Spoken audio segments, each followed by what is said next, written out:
a 47ª reunião do Fórum Permanente de Práticas Restaurativas e Mediação e a 93ª reunião do Fórum Permanente de Direito Civil e Processo Civil.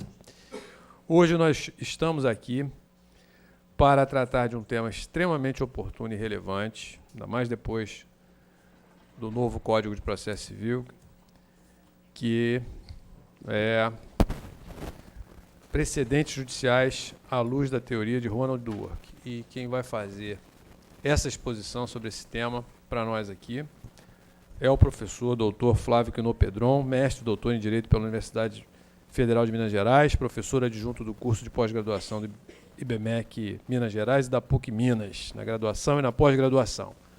Eu tenho a honra e o privilégio de dividir essa mesa com o meu colega e amigo desembargador Alexandre Câmara, que é o presidente do Fórum Permanente de Direito Civil e Processo Civil, e tenho certeza de que nós teremos a oportunidade de ouvir, para as nossas reflexões futuras, a exposição do professor Flávio Quinot-Pedron, que, sem dúvida alguma, é uma das maiores referências em Dworkin no Brasil.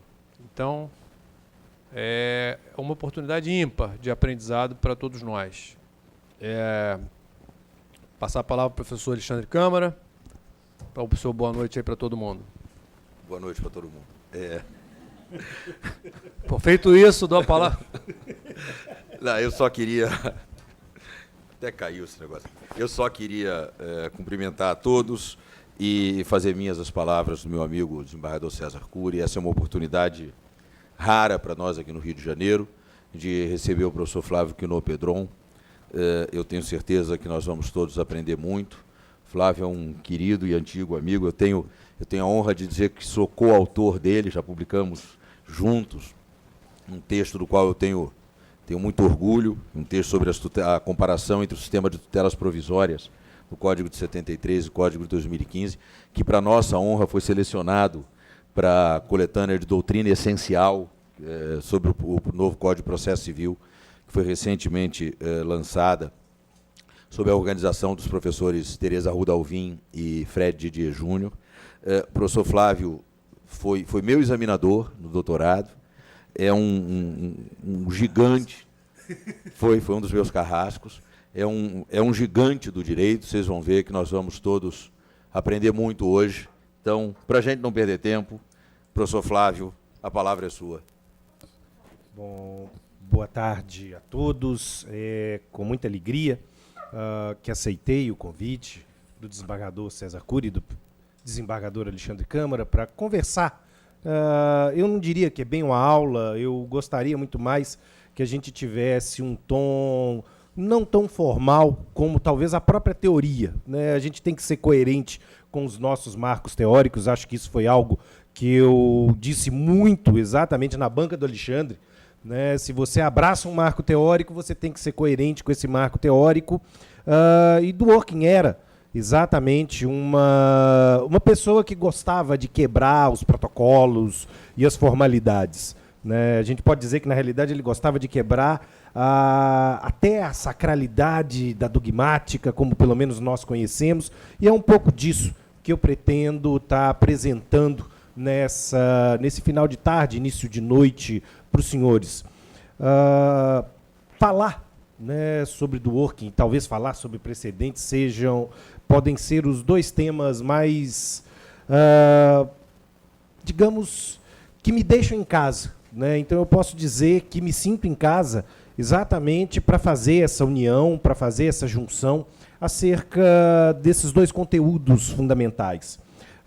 Me permitam, né, eu acho que as palavras do desembargador César Cury me enaltece, mas eu não sou uma autoridade, eu sou um curioso, né, sobre Dworkin. Na realidade, eu descobri o Dworkin na graduação e, de uma certa maneira, aquilo mudou a minha forma, e eu espero plantar um pouquinho dessa semente no coração de cada um de vocês, né? Eu tive contato com Dworkin mais ou menos no terceiro período da Faculdade de Direito. Isso me veio através do professor Marcelo Catoni, e aí eu digo o Marcelo é a grande autoridade, não apenas em Dworkin, mas em uma série de autores, que foi o meu orientador ao longo da minha vida. Né? O professor Marcelo Catoni me orientou na iniciação científica, me orientou no TCC, me orientou na dissertação, me orientou na tese, e se tornou aqui também um amigo e um parceiro de escrita, e me apresentou a teoria dworkiniana lá no terceiro período. Eu diria que isso talvez seja uma maldade, né? Mas eu agradeço, né? Registro publicamente o meu agradecimento ao professor Marcelo Catoni por essa maldade. Bom, por que é uma maldade?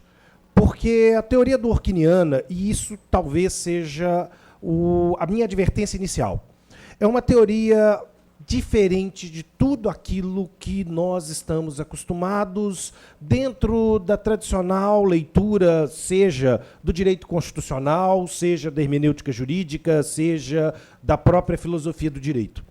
Dworkin, ele não vem para explicar uma realidade. E talvez muitas pessoas iniciam a leitura de Dworkin têm uma dificuldade em entender que o que ele está fazendo é uma proposta radical para lidar e pensar com o direito.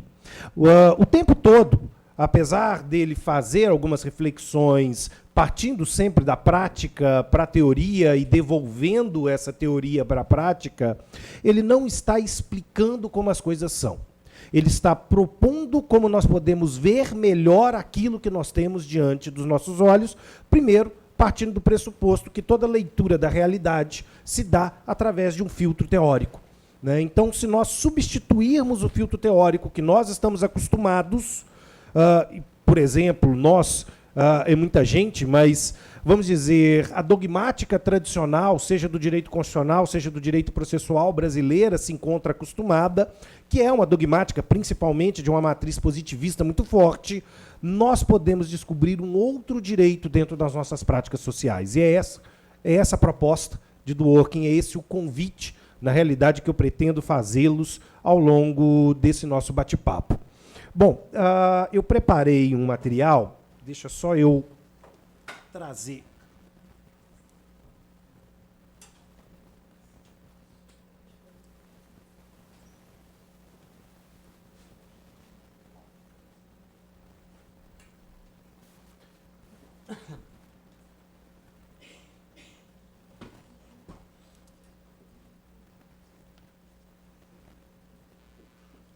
Bom, eu preparei um material que, na realidade, ele tem, né, como objetivo principal apresentar as bases do pensamento dworkiniano num primeiro momento da minha fala, para que, num segundo momento, a gente possa pensar a teoria dos precedentes que Dworkin está trazendo para nós. Não tem como, né, a gente pensar essa teoria dos precedentes sem que exatamente a gente entenda um pouquinho do vocabulário dworkiniano. Dworkin é um autor que poderíamos, por exemplo, compará-lo não em ideologia, pelo amor de Deus, mas em utilização de uma linguagem, de um vocabulário próprio, por exemplo, como Carl Schmitt. Muitas vezes a gente vai estudar Carl Schmitt, e Schmitt está usando termos como Constituição, está usando termos como guardião da Constituição, está usando termos como direito constitucional, soberania e etc., num linguajar muito próprio. Se não formos capazes de manejar esse linguajar próprio que Dworkin está trazendo para a sua teoria, fica às vezes realmente complicado entendê-lo, porque ele está usando os mesmos nomes para que nós estamos acostumados, com significados absolutamente diferentes. Bom, primeiro, né, vamos estabelecer aqui um ponto de partida para a gente poder pensar aqui a teoria dworkiniana. Eu achei engraçado exatamente do cartoon, porque eu uso exatamente esse mesmo cartoon, e acho que é um dos cartoons que mais representa o próprio Dworkin aqui. Bom, rapidinho aqui, a história da teoria do Dworkin, ela se mistura com a história da sua linha de vida. Eu vou disponibilizar, eu já deixei aqui esse slide, esse preze para os senhores, depois o pessoal da escola pode estar enviando. Eu quero apenas que vocês entendam o seguinte, né, a história de vida do Dworkin ela é muito ligada à história de vida da construção da sua teoria. Dworkin ele vai né, nascer em 1931 em Massachusetts, nos Estados Unidos, e ele vai iniciar a sua formação acadêmica a partir de dois grandes eixos, ou seja, ele vai se formar em filosofia de um lado e ele vai se formar em direito do outro. O que é interessante é que, na realidade, a formação em direito ela acaba se tornando mais tardia do que a formação em filosofia, porque isso tem um motivo. Dworkin era um excelente aluno à época de high school, de modo que ele pôde ter o luxo, não como atleta, né, mas exatamente como uma cabeça pensante, de ter aceito a sua proposta por várias instituições, inclusive a Universidade de Harvard. E ele vai começar os estudos dele de Direito e Filosofia na Universidade de Harvard, até porque essa é tida como um dos grandes centros pensantes do direito no mundo. E nesse início de curso, né, paralelo, onde ele está cursando ao mesmo tempo Direito e Filosofia, ele se desilude com o Direito. Basicamente, o Dworkin tem um problema muito sério com a Universidade de Harvard e os professores da Universidade de Harvard. E, apesar de toda essa situação dele ser escolhido para compor a universidade, ele prefere trancar o curso de Direito e fazer o curso de Filosofia em Harvard. E ele não desiste totalmente do Direito em razão exatamente de uma pessoa, que é, e depois eu quero fazer alguns comentários acerca dessa pessoa, extremamente importante para a formação da teoria dworkiniana, que é John Rawls. John Rawls era um autor do direito, mas também um filósofo, principalmente um filósofo político, que não lecionava no curso do direito. Apesar da sua formação jurídica, Rawls também era brigado com os professores de direito da Universidade de Harvard e havia se alocado no departamento de filosofia. E uma primeira aproximação de Rawls com Dworkin começa a trazer aqui para Dworkin um sentimento de que há algo errado no direito da Universidade de Harvard. Por quê? Porque Harvard é, desde da década de 50 até hoje, o grande centro de realismo jurídico. E o Dworkin ele vai construir uma teoria que é uma teoria, de um lado, antipositivista, mas também uma teoria do outro, contra o realismo jurídico, principalmente a matriz norte-americana, que é ensinada nos bancos da Faculdade de Direito da Universidade de Harvard. E por isso mesmo, após se graduar em filosofia, ele vai para Oxford, lá na Inglaterra, para concluir o curso de Direito. E ele tem a oportunidade de trabalhar com Herbert Hart, que é o grande nome do positivismo jurídico mundial. Nós, brasileiros, conhecemos pouco e conhecemos mal o trabalho de Herbert Hart. Muitas vezes a gente escuta a palavra, principalmente quando a gente está falando com graduandos, positivismo jurídico, todo mundo lembra do Kelsen. E o Hart ele tem uma obra monumental, ele tem uma obra extremamente influente até hoje dentro da cultura do positivismo jurídico, não apenas norte-americano, inglês, mas do positivismo jurídico mundial. Bom, Dworkin, então, ele tem, rapidinho, algumas questões que são interessantes.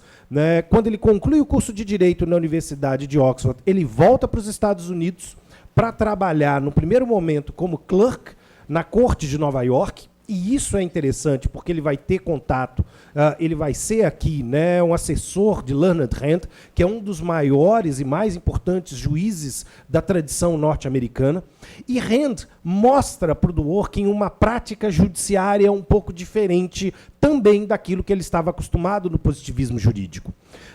Rand é, talvez, a incorporação da metáfora do Hércules. O Dworkin vê no Rand uma grande, vamos colocar, figura e uma grande inspiração para a construção da sua teoria.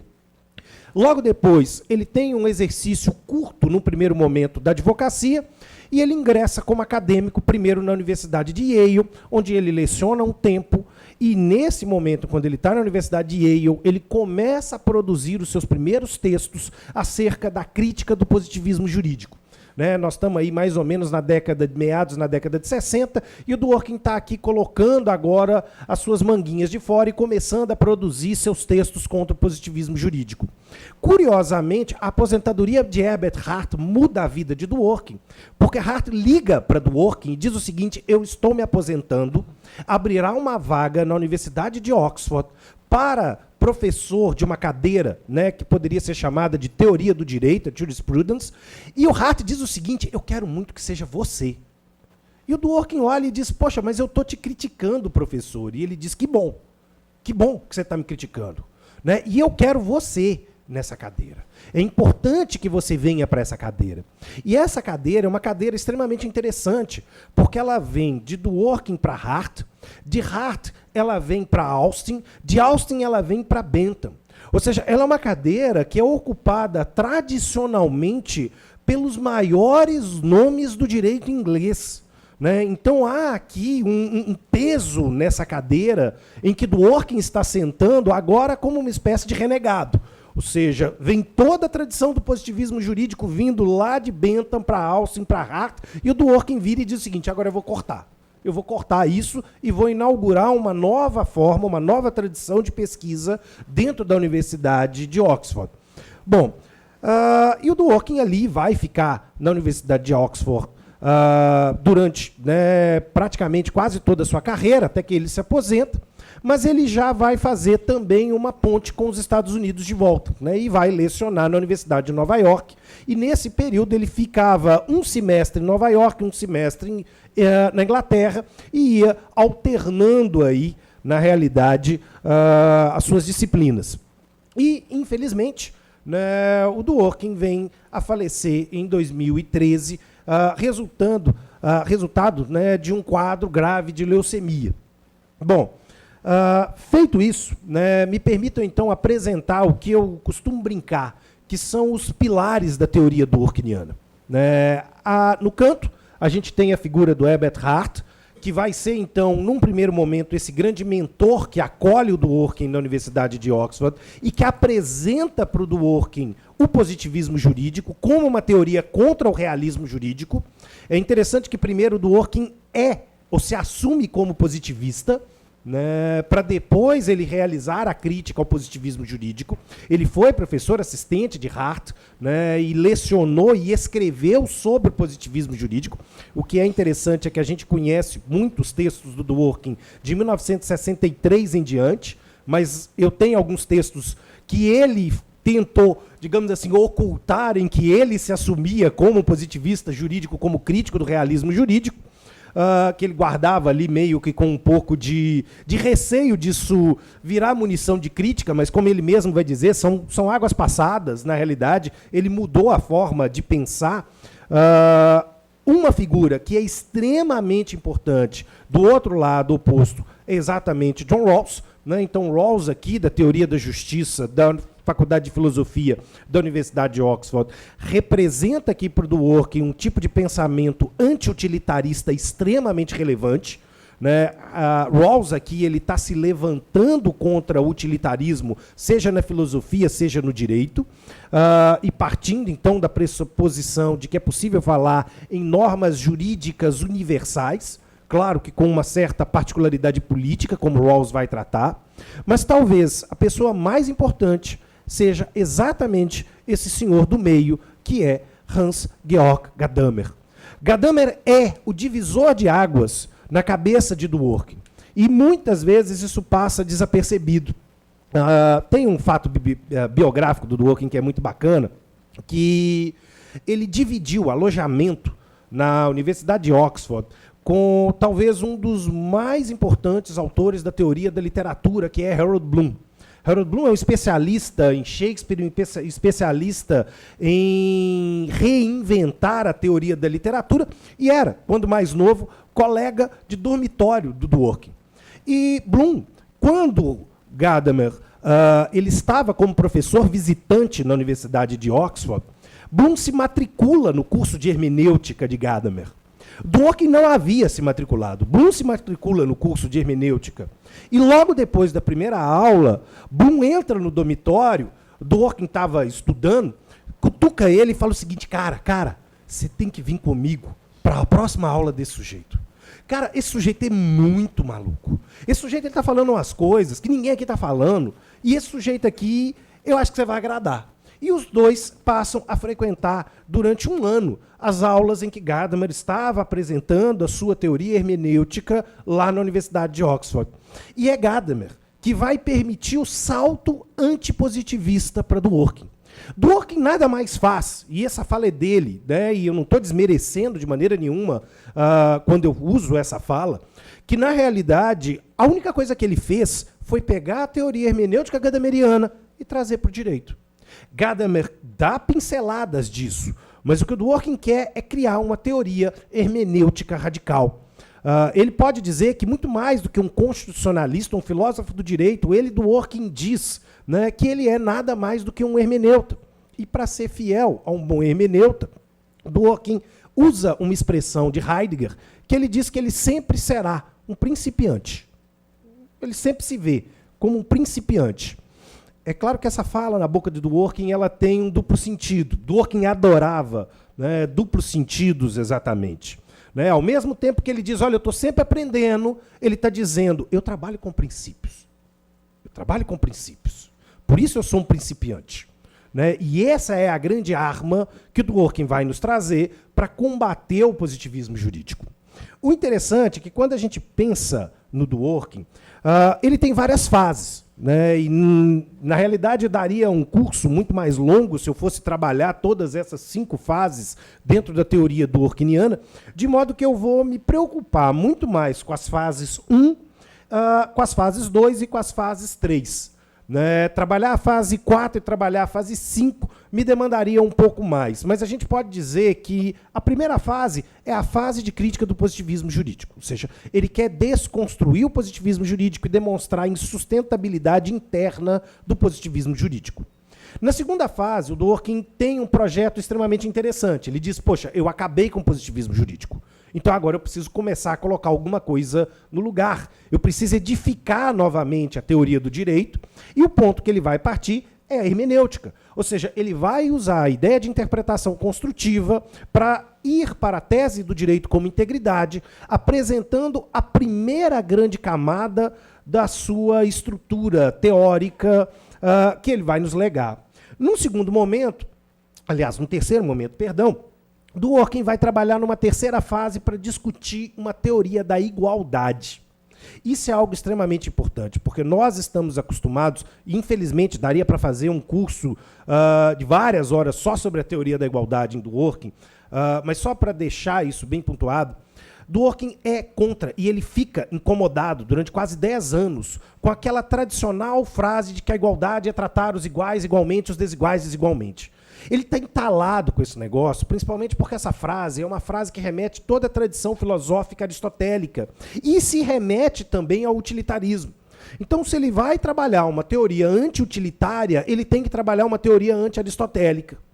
E esse incômodo vai fazer com que ele coroe os seus estudos e as suas pesquisas numa obra chamada A Virtude Soberana, que é uma obra inteira, né, são mais ou menos aí umas 800 páginas dedicadas a discutir o princípio da igualdade, nas suas mais variadas esferas, para exatamente dizer igualdade não é aquilo que, infelizmente, os nossos manuais de direito constitucional assim nos dizem.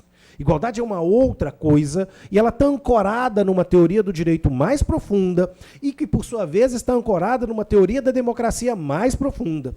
E, em razão disso, logo depois dele debater acerca da igualdade, ele entra numa discussão acerca da dignidade humana, porque ele percebe que a dignidade humana é um conceito extremamente vazio na nossa prática jurídica.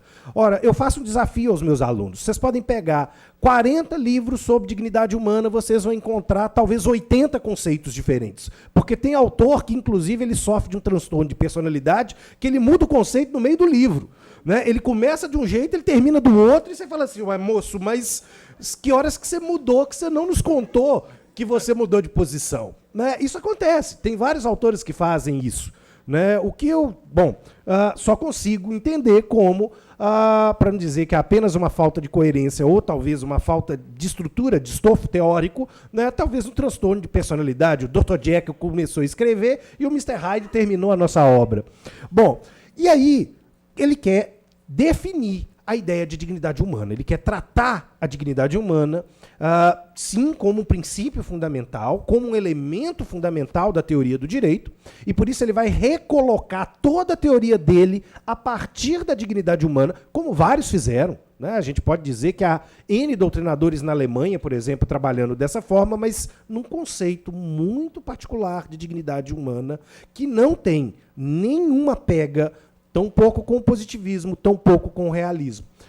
Eu vou resgatar esse conceito um pouquinho mais para frente, por isso que eu quero deixar os senhores muito mais curiosos para que eu possa manter a atenção dos senhores. Bom, é um recurso, né? É um recurso hermenêutico, argumentativo. Bom, e a última fase é talvez a fase mais importante da teoria durkheimiana, que é a fase da unidade dos valores. Ele está trabalhando uma coisa que é extremamente audaciosa e que, para nós, parece estranha, né? Dworkin está dizendo que, ao contrário do que toda a tradição alemã, ou pelo menos 90% da tradição alemã, excluindo aí, por exemplo, Friedrich Miller, Klaus Ginter, Habermas, Ingeborg Maus, vão nos dizer princípios não conflitam.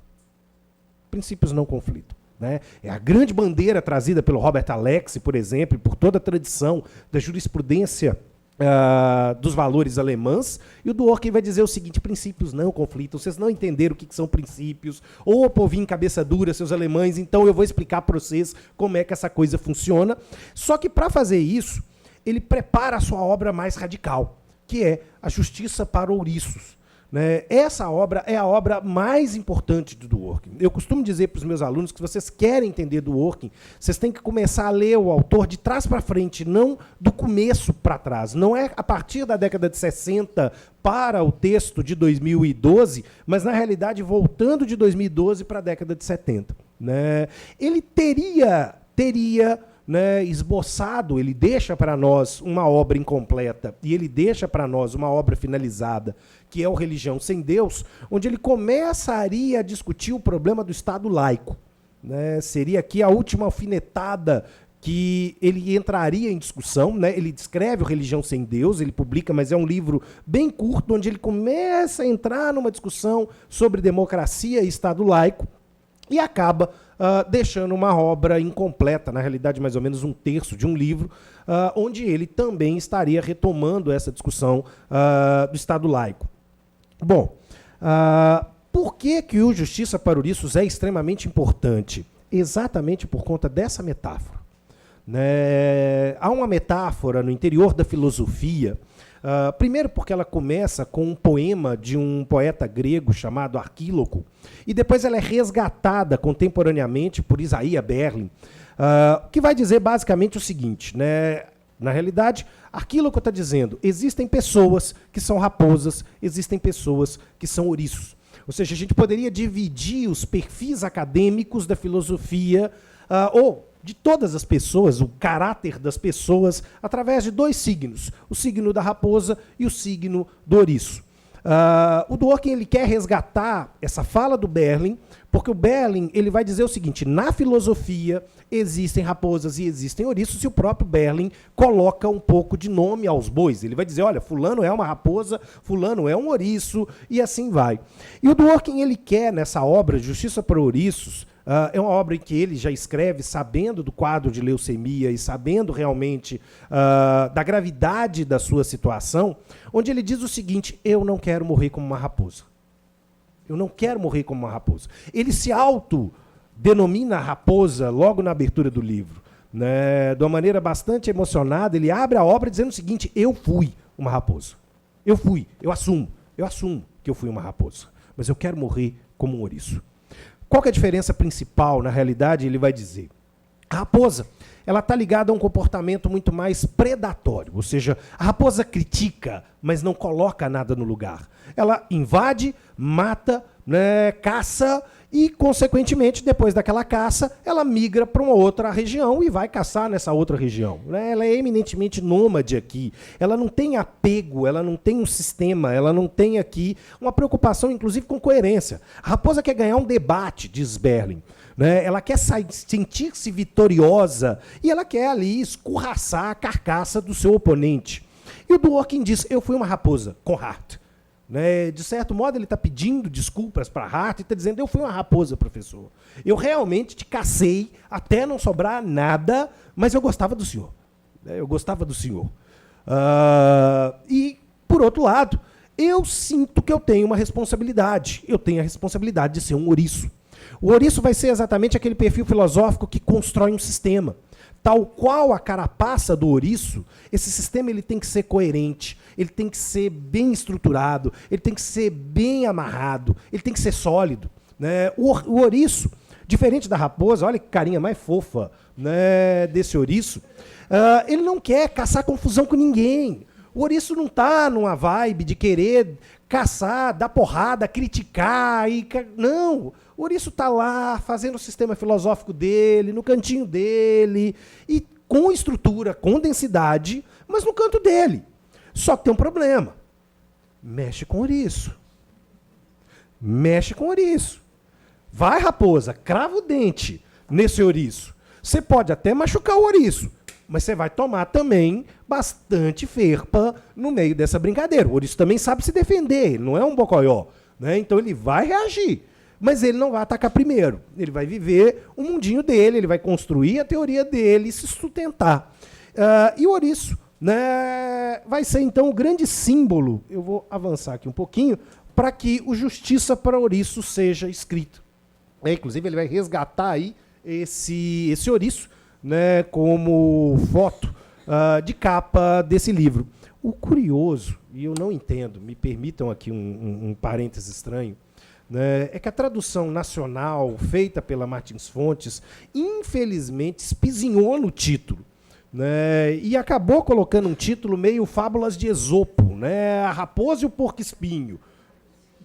Mas normalmente você olha um livro desse, está lá na seção de direito constitucional, de filosofia do direito, a raposa e o porco-espinho na capa, você fala assim, gente, alguém pegou esse livro infantil e colocou aqui. Né? Vamos levar ele mais para perto do Harry Potter ali, que talvez seja o lugar dele. E, infelizmente, né, essa falta de sensibilidade da tradução brasileira acabou perdendo exatamente esse jogo de palavras que seria o Justiça para Ouriços. Até interessante, porque ele tinha uma obra anterior que era o Justiça na Toga, né, que é uma obra extremamente interessante, onde ele vai colocar aqui algumas questões, ou pelo menos rebater algumas críticas importantes. Bom, para a gente poder, então, começar a trabalhar a teoria dworkiniana, a gente tem que entender que, na realidade, todo o problema que o Dworkin está lidando é um problema de interpretação. É um problema de hermenêutica. Ou seja, ele está dizendo para nós que tudo aquilo que nós sabíamos sobre direito está equivocado, porque tudo aquilo que nós achamos que sabemos sobre interpretação também está equivocado. Esse talvez seja o grande problema. Né? O positivismo jurídico ele reduz a ideia de interpretação a um elemento meramente instrumental.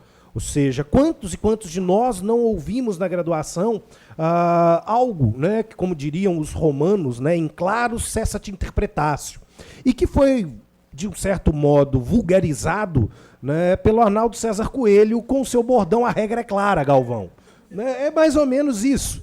Né, ou seja, o Arnaldo César Coelho conseguiu sintetizar aqui um tratado de teoria da interpretação romana, né, com a ideia do seu bordão "A regra é clara". Mas tem um buraco no raciocínio do Arnaldo César Coelho, que é exatamente gastar 5 minutos para explicar a regra. Né? Então a gente tem um paradoxo, é o paradoxo do Arnaldo César Coelho. Ou seja, eu digo que a regra é clara, digo que eu preciso então interpretar a regra, eu gasto 5 minutos para interpretar a regra e ele sempre termina dizendo, mas tem controvérsias, né? Bom, então que diabo de regra clara é essa? Né? Venhamos e convenhamos. Que diabo de regra clara? Eu acho que ele realmente tinha que mudar o bordão para ser um pouquinho mais honesto aí. Mas, bom, o que vai acontecer aqui? O nosso problema é um problema de interpretação. E trabalhar a interpretação no sentido que Dworkin vai trazer, exige de nós uma mudança de postura com relação a essa interpretação.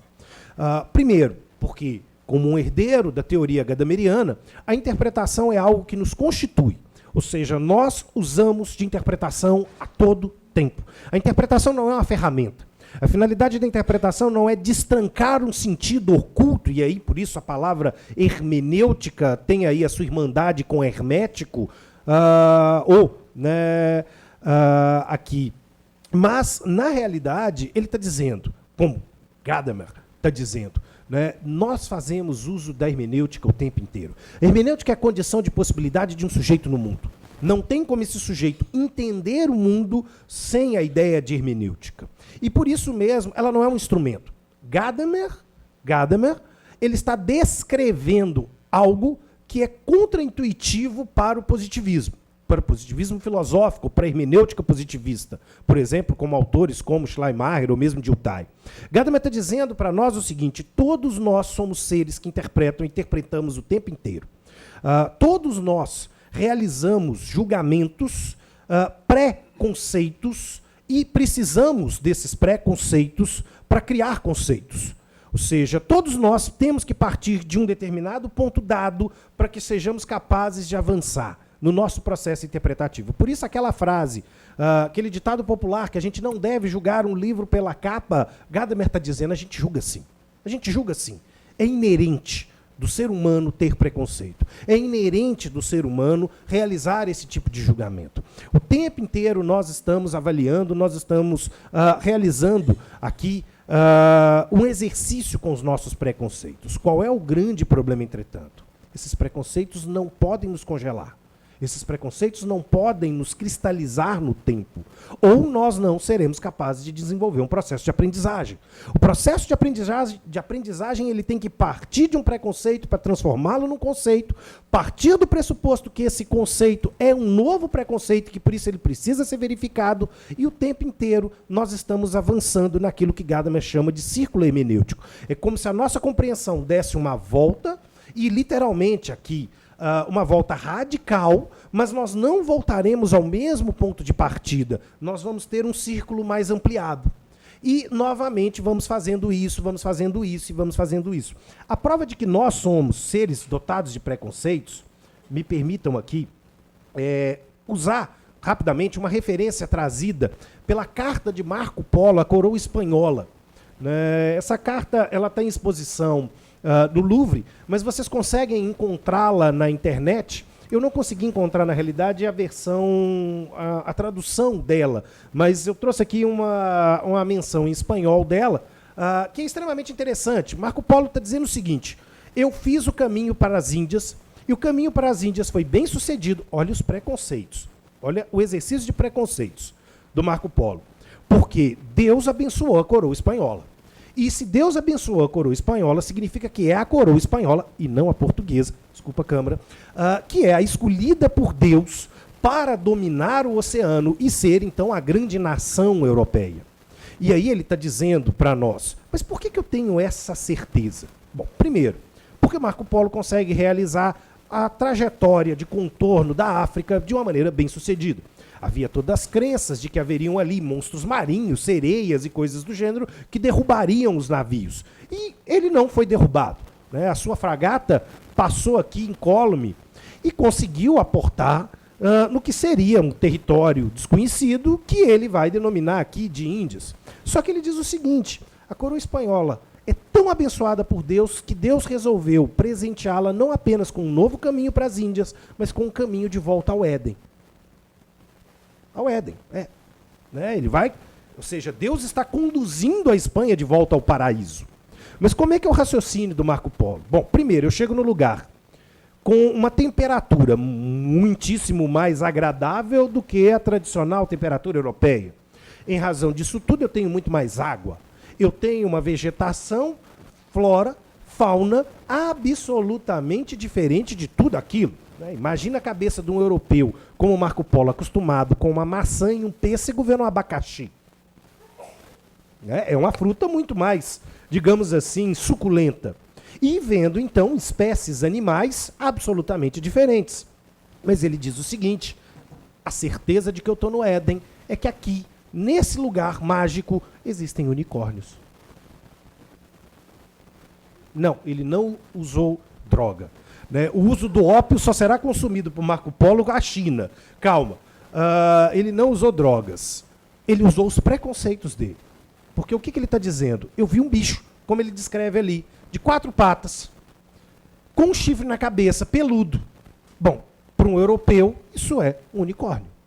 É a descrição básica de um unicórnio. Um bicho quadrúpede de pelo com um chifre na cabeça. Só que ele vai descrevendo, ele vai dizendo, olha, as patas desse unicórnio não são como as do cavalo, são como as do elefante. Esse bicho fede, esse bicho é burro, esse bicho é feio. Não é? As lendas narram um animal muito mais gracioso, um animal muito mais elegante. De repente eu estou vendo esse troço esquisito, violento na minha frente. O que ele está usando? Os preconceitos. Porque quem nunca viu um rinoceronte atribui ao unicórnio a sua estrutura, porque é isso que ele tem na cabeça. Ele está construindo conceitos a partir exatamente dos seus preconceitos. Marco Polo não é uma tábua rasa, como nenhum de nós é uma tábua rasa. Ninguém é um quadro em branco. A gente partiu de algo para poder entender. E aí ocorre um fenômeno interessante, diz Gadamer. Se eu não tiver preconceitos, eu não enxergo. Eu sofro de uma cegueira hermenêutica. Ou seja, aquilo para mim é imperceptível. Né? Eu não consigo visualizar essa situação. É algo mais ou menos que eu sofro em casa. Minha esposa é professora no departamento de biologia, e aí a gente tem umas coisinhas, tipo microscópios, trem em casa. De vez em quando ela me mostra, né, ela está fazendo uma pós-graduação, e ela me mostra os resultados da pesquisa dela e diz, olha essa célula. Uhum. Repara a mitocôndria. E eu penso comigo, o que é uma mitocôndria? É aquilo ali? Não, aquilo é o retículo endoplasmático. Ah, mas é o rugoso. Tá. E o que é a mitocôndria? Quer dizer, o tempo inteiro, para mim, aquilo ali, eu não consigo entender, eu não consigo visualizar. Vocês me desculpem, eu sou de humanas. Né? Então, para mim, aquilo é grego. É simplesmente grego ou, sei lá, mandarim. Mas para ela faz sentido. Né? Quando nos falta o preconceito, nos falta a capacidade de enxergar as coisas. E ou nós vamos enxergar com o que nós temos, ou nós vamos exatamente não enxergar. Né? Ou veremos distorcidos, ou não veremos, mas tudo depende da nossa capacidade e a nossa abertura para. Bom, por que eu fiz esse introito todo? Para a gente perceber, então, que a gente tem, para lidar com a teoria de Dworkin, que rever os nossos próprios preconceitos. Dworkin, principalmente, só para voltar aqui num exercício interessante que ele nos propõe, é que para a gente pensar a ideia de interpretação, ele vai utilizar, assim como Gadamer, a ideia de interpretação buscando nas artes, na estética. Porque a interpretação estética ela é uma interpretação, primeiro, subvalorizada. Normalmente, quando você inicia uma aula sobre hermenêutica e fala sobre a interpretação de um poema, de a interpretação de um filme, de uma música, algumas pessoas vão dizer, eu interpreto assim. O outro vai dizer, não, mas eu interpretei diferente. Aí você tenta argumentar com essa pessoa e essa pessoa vira e diz, não, mas é a minha opinião. Ponto. É subjetivo. Né? E, na realidade, tanto Gadamer quanto Dworkin estão dizendo, não é. Há uma resposta. Há uma resposta correta.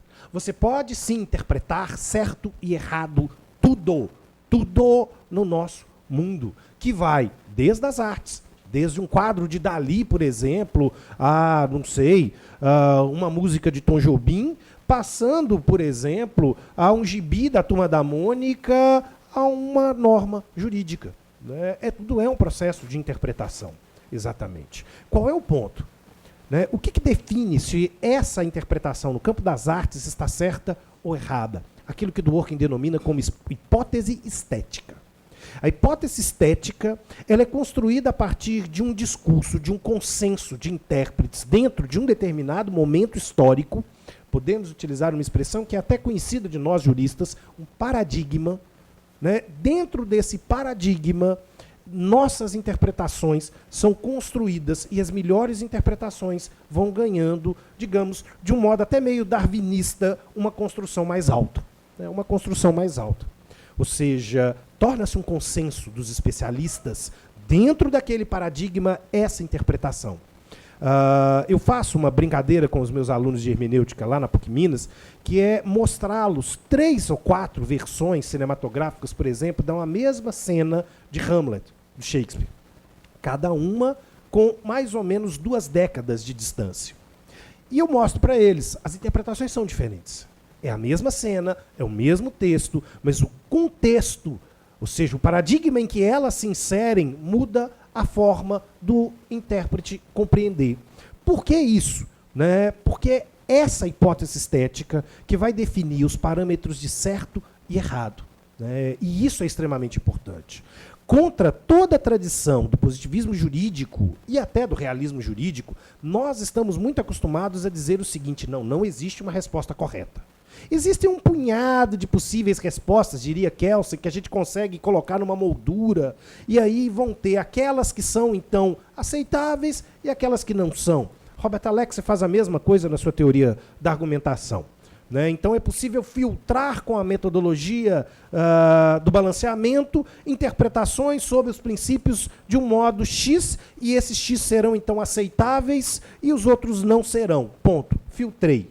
Mas eu não consigo dizer que a B ou C é a interpretação correta, e logo todo mundo está errado. Dworkin tem essa ousadia. Né? E essa ousadia é uma ousadia que mexe com o nosso preconceito. Porque a gente vai dizer, não, mas o direito não é matemática. O direito não tem certo e errado. Não, o direito tem. O direito tem uma hipótese estética. Sim, o direito tem que ter uma hipótese estética. Ou então nós vamos ter um problema, né? Um problema gravíssimo na realidade, que é o ceticismo. Ou seja, nós vamos chegar numa conclusão que não existe certo e errado, não existe justo ou injusto. Então todo mundo pode fazer o que quiser e, no fim das contas, no direito, o Supremo Tribunal Federal será o órgão que erra por último. É o órgão que erra por último. Ou reduzimos tudo a um discurso de autoridade. É quem manda por último. E venhamos e convenhamos, isso não parece uma frase muito democrática. Opa, acho que nós estamos chegando perto de uma hipótese estética. Ou seja, o Dworkin está dizendo, não é uma opção a democracia. A democracia é um elemento constitutivo do nosso paradigma. Em outros paradigmas, como diria um professor catedrático lá na Universidade Federal da UFMG, que foi meu professor, a democracia é uma marolinha, não é algo tão importante. Ele não entende por que esse povo debate tanto sobre democracia. Ele, num evento, né, sobre exatamente 10 anos já, né, de 20 anos da Constituição, ele falou, o povo está falando aqui Estado democrático, Estado democrático, Estado democrático. Gente, que bobagem. A gente já viveu em tanto mais autocracia que democracia. Vocês ainda não se acostumaram? Vocês ainda não se acostumaram com isso? Bom, voltando. Dworkin, então, ele está dizendo, há uma hipótese estética no direito, e essa hipótese estética se chama democracia. Nós não temos opção. Eu costumo dizer que a democracia é uma espécie de direito difuso. Se você não quer morar em uma democracia, ok, mas não prive os seus descendentes dessa possibilidade. É tipo o mico-leão dourado. Você pode não achar nem um pouco graça no bichinho, mas os nossos descendentes têm direito ao mico-leão dourado, têm direito à samambaia e a outras coisas do gênero. Bom, o que acontece aqui então? Dworkin está dizendo para nós, tem que haver uma hipótese estética. Na arte há uma hipótese estética. E nós, se identificarmos qual é a hipótese estética daquela obra, as coisas farão mais sentido. Nós vamos ser capazes de identificar o certo e errado dentro daquele paradigma num discurso entre especialistas. Isso é extremamente importante, porque aí agora eu quero trazer, vocês me permitam só pular alguns slides para eu não estourar meu tempo, para o nosso ponto. Não. Aqui. Né? Tudo. Se os senhores saírem daqui com esse parágrafo na cabeça, eu vou me dar por mais que satisfeito. Basicamente, essa aqui é uma síntese de todo o trabalho do Dworkin. Ele quer criar uma proposta não arquimediana que conjugue as teorias da interpretação, da ética, da moral, do direito e da política acerca da unidade e da integridade dos valores. Bom, o que é isso? Né? Tem muita coisa. Na realidade, tem um livro inteiro de 600 páginas nessa frase. Dworkin está dizendo o seguinte, eu quero criar uma teoria, primeiro, não positivista. Dworkin usa a expressão arquimedianismo, às vezes, para se referir ao positivismo. Por quê? O positivismo é uma teoria, uma tradição de pensamento que acredita no dogma da pureza.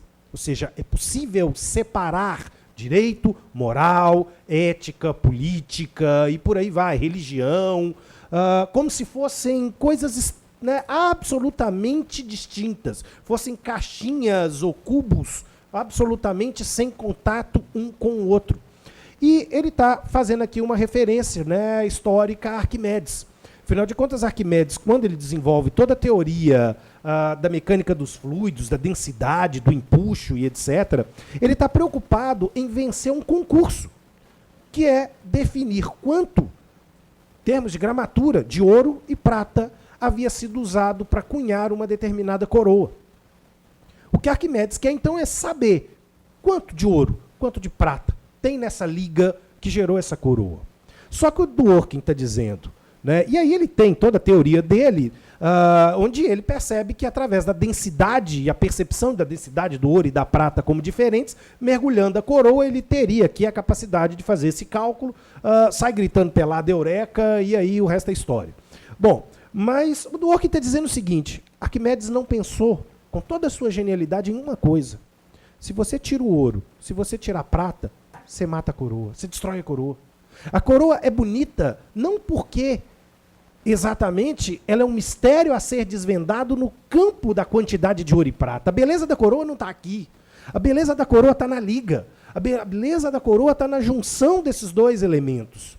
E o que ele diz é o seguinte, os positivistas jurídicos são arquimedianos e eles estão matando não só o direito, a ética, a moral, a política e etc., quando agem de maneira arquimediana. Ou seja, quando eles acreditam de que para ser científico é preciso a pureza, nós temos que separar e nós temos que, de certa maneira, desenvolver uma espécie de miopia epistemológica onde eu só enxergo o direito. Né? Quer dizer, imagina que coisa estranha. Eu tive um professor na graduação que era mais ou menos assim. Né? Você conversava com ele, ele dizia, não, mas isso não é jurídico, isso não é jurídico. Não, mas eu queria a opinião, não, isso não é jurídico, isso não é jurídico. Eu falava assim, gente, que coisa complicada de dialogar. Não é por quê? Porque ele não queria pensar para além exatamente da caixinha do direito. Ora, ele não queria, não sei se por preguiça, por comodismo, inércia, bom, deixa para lá. Ele não queria pensar de uma maneira não arquimediana. E talvez o que mais incomoda a proposta dworkiniana é exatamente isso. Ele está nos propondo que, para descobrir a resposta correta, eu tenho que partir de uma perspectiva não arquimediana do direito. Bom, isso não significa que ele seja um justnaturalista. Por favor, não confundam, tá, as coisas. Dworkin foi confundido. A primeira palestra que o Dworkin deu na Universidade de Harvard, logo depois dele publicar os primeiros textos sobre princípios jurídicos, ele foi então convidado para a Universidade de Harvard como um conferencista. Ele deu a conferência dele sobre o primeiro rascunho da sua teoria dos princípios. E aí o auditório inteiro começou a chover perguntas do tipo, não, mas peraí, você está criticando o positivismo. Então, professor, o senhor é realista como nós? Ele disse, não. Ah, o senhor é um justnaturalista? Não. Não, professor. Ou você é positivista, ou você é justnaturalista, ou você é realista. Ponto. Acabou. Como assim?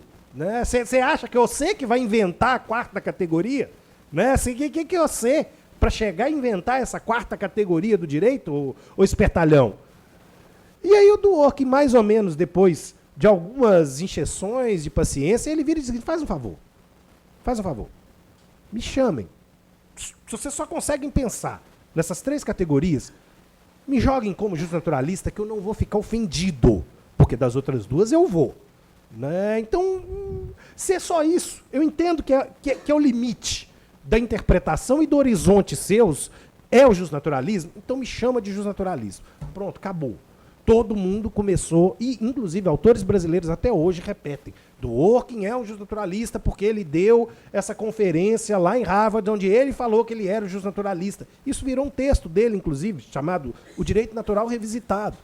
Só que tem um negócio muito curioso que às vezes as pessoas não percebem, chamado ironia. Né? E ele é irônico.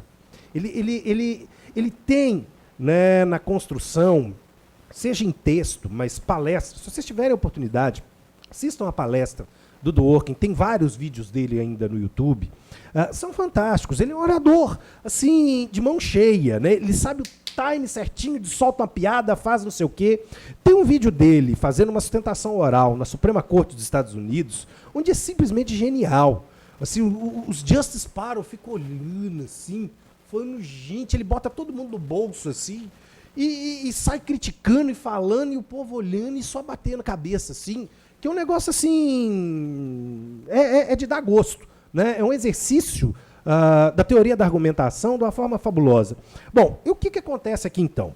O Dworkin vai dizer que para que a gente possa ser ouriço como ele, a gente tem que entender esses conceitos chaves com que ele vai trabalhar a teoria dele.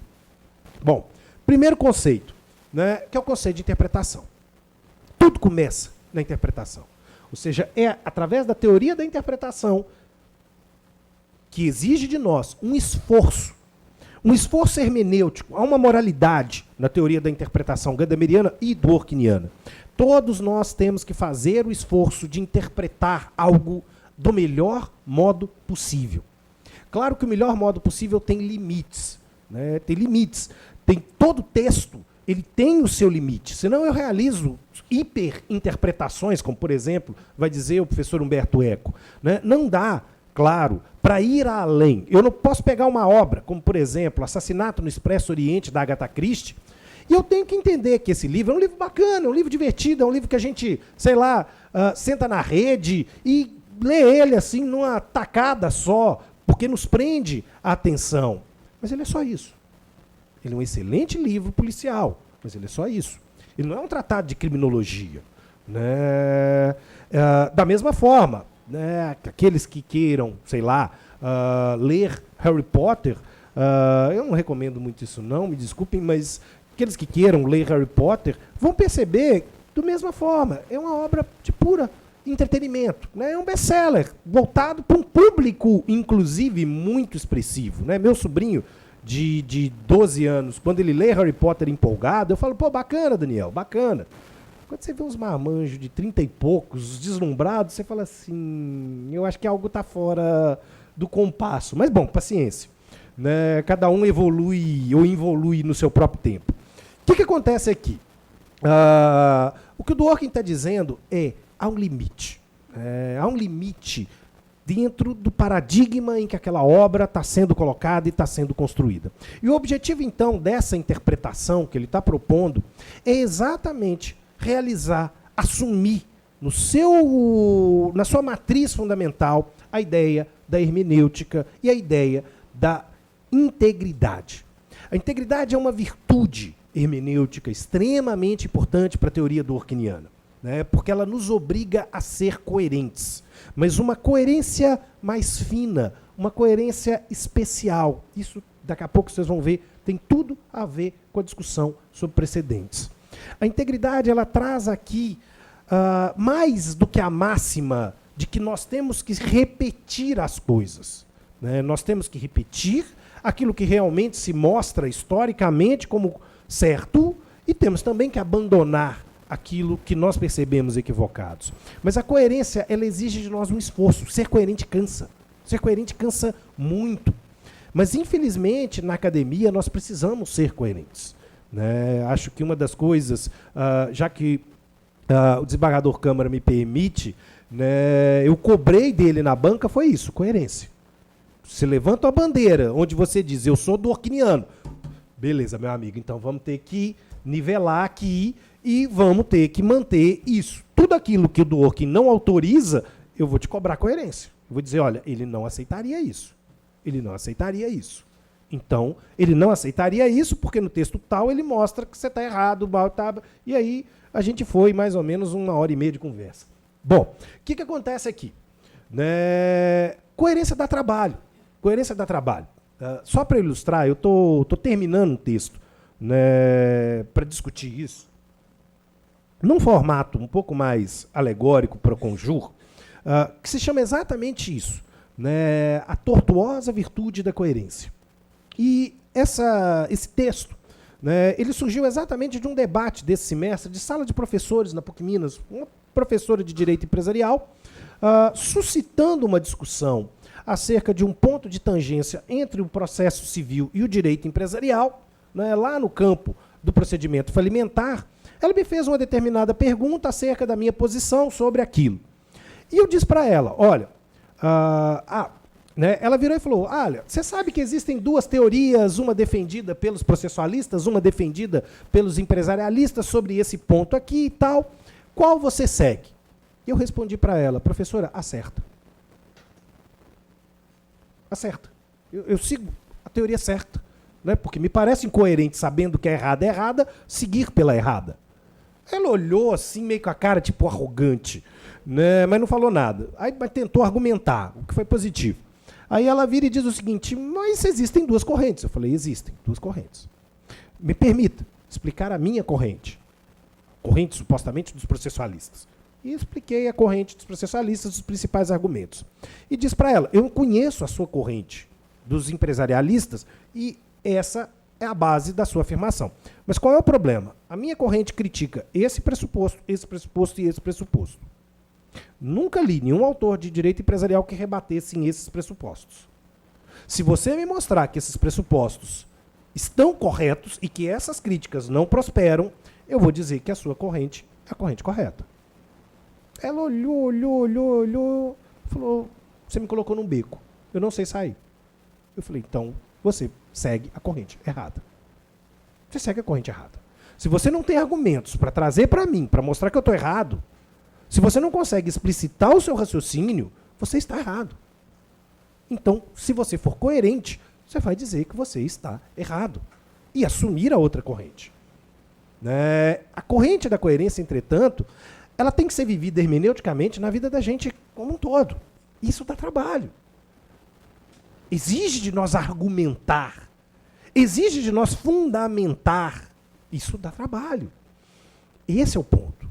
Né? Se nós quisermos ser necessariamente, vamos dizer, democratas, nós temos que fazer isso. Né? A ciência, enquanto espaço democrático de construção de saberes, exige esse uso de dar e receber razões. E que, a partir desse jogo de razões, nós cheguemos nas razões que se sustentam melhor. Né? E esse é o jogo que ele está chamando aqui de interpretação, e é essa construção de coerência que ele está propondo para nós, também no direito. Ou seja, ele está dizendo para nós, ser coerente, então, significa criar, assumir, abraçar uma ideia de que os valores podemos substituir temporariamente, para não aprofundar demais essa discussão, a palavra valor por princípio. Não vai causar muito prejuízo nesse momento. Os valores ou os princípios não entram em conflito. Eu preciso criar uma teoria do direito que consiga enxergar que, em momento nenhum, vida, liberdade, igualdade, propriedade vão se conflitar. Nós estamos acostumados com conflitos. Nós estamos acostumados. Nossa sociedade é uma sociedade de conflitos. E por isso nós queremos achar conflitos em tudo. Né? Venhamos e convenhamos, você vai assistir um filme, você quer assistir Velozes e Furiosos 18, né? Porque tem conflito o tempo inteiro, tem tiro, tem bomba, tem carro passando no meio-fio, capotagem, tem o bem, tem o mal. Quer dizer, a gente quer o conflito, a gente quer aquele modelo do heróizinho que começa o filme achando que ele é o cara, né? Lá do Roberto Carlos, mas ele toma as porradas, aí ele descobre que ele tem que aprender. Né? Algo meio Luke Skywalker, Daniel San, Rambo, todo mundo vai passar por isso. Então, ele passa por esse processo e aí ele vence o seu antagonista e pronto, se coroa de maneira triunfante. Nós achamos, às vezes, que histórias sem conflito são sem graça. Nós achamos. Né? Você vai assistir um filme, por exemplo, de alguns autores, principalmente que fogem do eixo ocidental do cinema, você fala assim, gente, mas que coisa chata, né? Que coisa morna, assim, aquele filminho, e não foi. Né? Porque não teve conflito. Não tem o bom, não tem o mal, não tem... Só que o Dworkin diz, isso não é uma visão correta das coisas, isso não é uma boa visão das coisas. Tem uma tradição literária oriental extremamente interessante, ela foi teorizada pelos japoneses, chamada Kishotenketsu. O Kishotenketsu é exatamente uma história sem conflito. É uma história sem conflito. Não tem bem, não tem mal, não tem antagonista, mas tem algo extremamente interessante na realidade. Ela brinca com os nossos preconceitos. O que eu quero dizer? O Kishotenketsu, a graça do Kishotenketsu é que nos primeiros minutos, ou vamos dizer, no primeiro ato, o fim da história foi apresentado para você. Mas você não viu. Você não enxergou. Porque você está tão acostumado com um outro modelo, ou você está tão acostumado com os seus preconceitos te levarem para um caminho, que a história vai te levando para outro. E chega no ato final, ele volta ao primeiro ato e diz o seguinte, aqui, ó, o tapado, observa, está aqui. Está aqui. O clímax da história, né, é exatamente te mostrar algo que passou pela sua cara, de uma maneira óbvia, e você não enxergou, porque os seus preconceitos te impediram de enxergar. Você não visualizou. Aquilo ali está no ponto cego. E essa é a graça do Kishotenketsu. Né? Vários e vários filmes são retomados e trabalhados a partir dessa perspectiva. Por exemplo, Kurosawa era um mestre em trabalhar o Kishotenketsu mais ou menos nessa pegada. Dizer, olha, volta e reassiste. Aí você vai dizer, olha, agora eu consigo entender que o cara foi tão sacana que ele me entregou o filme nos 10 primeiros minutos. E eu não consegui enxergar. Eu não consegui enxergar. Né? Isso é muito interessante. Mas por quê? Não tem conflito. O que parece conflito é um conflito meramente ilusório. A partir do momento em que você entende a história, se distanciando e revendo os seus preconceitos, a história se mostra clara. A história se mostra retilínea. Ela tem um fundo moral, ela tem um aprendizado, mas ela te mostra ali que as coisas não precisam ter conflito para as coisas serem boas. Né? Senão fica parecendo, me desculpa a metáfora para quem gosta, música sertaneja. Né? Você só é feliz no corno. Né? Tem que acontecer um negócio ruim para você valorizar. Mas gente que gosta de sofrer. Né? Venhamos e convenhamos. Bom, o que acontece aqui? Né? Essa é a ideia que o Dworkin está trabalhando. Nós podemos reconstruir a nossa história tirando os conflitos. Se há um conflito, há uma cegueira nossa, há uma cegueira de preconceitos. Eu não estou entendendo o caso. A partir do momento que eu me situo e revejo os meus preconceitos, o caso se mostra muito mais amplo e claro à minha frente. Os conflitos desaparecem. E por isso que ele vai dizer, aí nesse caso, só um princípio, só um direito vai ser aplicado. Né? Então, onde antes, por exemplo, Robert Alexy faz toda uma teoria engenhoca para tentar solucionar os conflitos, o Dworkin diz, cara, você não entendeu o mais básico. Você não entendeu o mais básico. Que é onde eu vou chegar daqui a pouquinho. Você não entendeu o mais básico. Bom, então o que ele vai fazer? Né? Ele começa, então, dizendo o seguinte, partindo de uma teoria da interpretação, eu preciso construir uma teoria ética. Ética não é aquilo que nós estamos acostumados a chamar de ética. Olha o vocabulário dworkiniano entrando em ação aqui. Ética para Dworkin, na realidade, é uma teoria normativa. São normas de ação. E que, como toda norma, me estipula o certo e o errado acerca da minha conduta, no que liga-se à obrigação que cada um de nós tem em fazer da nossa vida a melhor vida para nós, de acordo com o nosso projeto de vida. O nosso projeto de vida. Ele está dizendo o seguinte, uma sociedade não precisa abraçar o mesmo projeto ético. Nós não precisamos nos ver como iguais. Nós não precisamos usar as mesmas roupas, ouvir a mesma música, ler os mesmos livros, se exatamente o pluralismo é um factum do nosso momento. Ou seja, nós vivemos em uma sociedade plural. Cada um de nós nesse auditório tem uma biografia, tem uma história de vida completamente diferente, tem um projeto completamente diferente. E isso é um direito seu. Isso é um direito seu. Esse sistema tem que garantir a cada um de vocês a possibilidade de escolher o seu projeto de felicidade e que nem o sistema da moral, nem o sistema do direito podem interferir nesse projeto. É claro que a ética tem um ponto. Ela tem responsabilidade. Você vai escolher o seu projeto. E às vezes você pode escolher um projeto ruim para a sua vida. Né? Mas não cabe a ninguém, de maneira paternalista, dizer que você não pode seguir o seu projeto de felicidade. Bom, ancorado a isso, ele traz aqui um projeto moral. A moral, no sentido dworkiniano, é um conceito cunhado através de um grande filósofo moral da Universidade de Oxford, chamado Bernard Williams.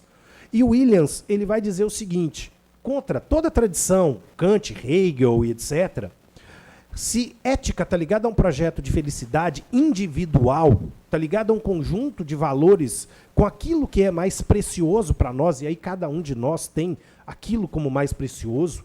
Né? Exemplo, ontem, com relação ao jogo do Brasil, vocês me desculpem, mas eu não gosto de futebol. Não gosto de futebol. Eu gosto de churrasco. Né? Eu gosto de churrasco. Então, enquanto o pessoal foram para minha casa para assistir o jogo, eu fiquei esquentando o umbigo lá na churrasqueira e preparando a minha carninha. Né? Isso, para mim, é um valor. Para mim é mais importante, para mim me diverte muito mais. Claro, ter gente, eu adoro receber amigos em casa, é fundamental.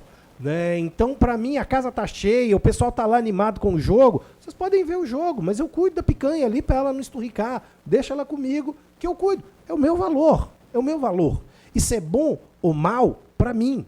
Mas isso não é um problema, por exemplo, de mais ninguém. Isso é um problema individual de cada um. Né? Agora, a moral não. A moral está preocupada em tecer normas de ação, ou seja, como eu me relaciono com as outras pessoas.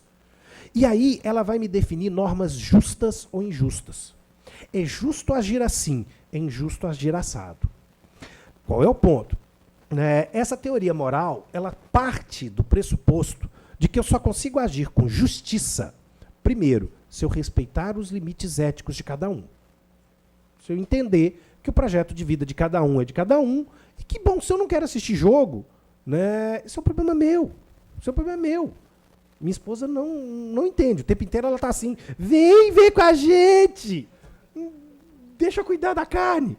Né? Deixa eu cuidar da carne. Deixa eu fazer uma sobremesa. Tá de boa aqui. Mas às vezes não entende. Então ela quer ajudar, ela quer integrar e tal. Mas ela está sendo injusta. Ela está sendo injusta, porque esse não é o meu projeto de felicidade. Em momento nenhum eu estaria, até porque eu não tenho paciência. Vocês estão vendo que eu sou meio inquieto. Né? Eu não aguento ficar sentado na poltrona assistindo 45 minutos de cada turno de um jogo. Eu não aguento. Eu levanto, eu vou, volto, busco a cerveja, venho, vai. Mas, bom, a teoria moral está preocupada com a justiça. E o Dworkin, então, ele usa um conceito para definir a justiça moral de uma forma muito interessante, que é a dignidade da pessoa humana. Eu falei que eu ia voltar nesse conceito. O que ele está dizendo? Dignidade da pessoa humana se desdobra em dois subprincípios, ou dois enunciados. A gente pode dizer que a dignidade humana é o tratamento com igual respeito e consideração de cada um. É uma obrigação moral, se nós queremos agir com justiça, de atribuir a cada um de nós os mesmos direitos e as mesmas obrigações também. É igual respeito, igual consideração. Isso é fundamental. Não existe numa teoria democrática ninguém que é mais ou menos importante. Né? Por isso mesmo, alguns autores até da ciência política dirão a monarquia não se mostra como uma teoria verdadeiramente democrática. Se eu tenho alguém em uma situação diferente, se ele não é um de nós, isso não é tão democrático. Bom, estou fazendo uma crítica à estrutura inglesa em si, não. Mas, bom, ele coloca também o seguinte, né, essa dignidade humana, ela também exige que todos têm direito a uma vida eticamente independente. E isso é extremamente importante para o direito. O direito não pode agir paternalisticamente, socorrendo aqueles que uma maioria entende estar em uma situação de uma vida não feliz. Às vezes esse é o projeto de felicidade daquele sujeito. Deixa esse sujeito lá. Se ele está feliz, se ele escolheu isso, ou se ele tem que se responsabilizar por aquela escolha infeliz dele, faz parte. Faz parte. Né? Dworkin não está dizendo que nós não devemos ser solidários com aqueles que se encontram em situações desamparadas ou de má sorte. Ele está dizendo que nós não podemos ser paternalistas. Se eu vou ajudar alguém, eu tenho que saber como ele quer ser ajudado. Isso é fundamental. Pressupor que eu estou fazendo bem pode ser uma espécie de caridade que vire pecado mortal, como diria minha avó. Bom, dentro disso ele diz agora o seguinte, a política só será democrática se ela respeitar a dignidade humana. E o Dworkin aqui traz um conceito de democracia extremamente interessante, né? Ele trabalha com a ideia de democracia como participação. Ela é aqui uma cooperação. A democracia ela é construída exatamente, primeiro, pelas bases de uma dignidade humana, que exige de nós respeitar os direitos uns dos outros, que exige de nós a proteção de uma minoria eticamente definida.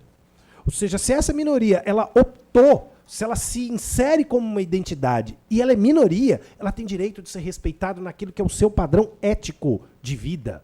É o seu padrão ético de vida. Deixa ela.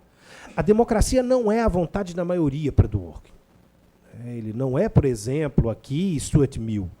A democracia não é votar e ser votado, ou como diria o presidente Lincoln, governo do povo, pelo povo, para o povo, porque isso não tem sentido nenhum.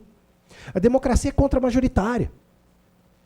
Isso é extremamente importante, porque ser democrático envolve saber que existe um núcleo de direitos que foram pactuados e definidos por uma teoria política e que não podem ser tocados por essa maioria.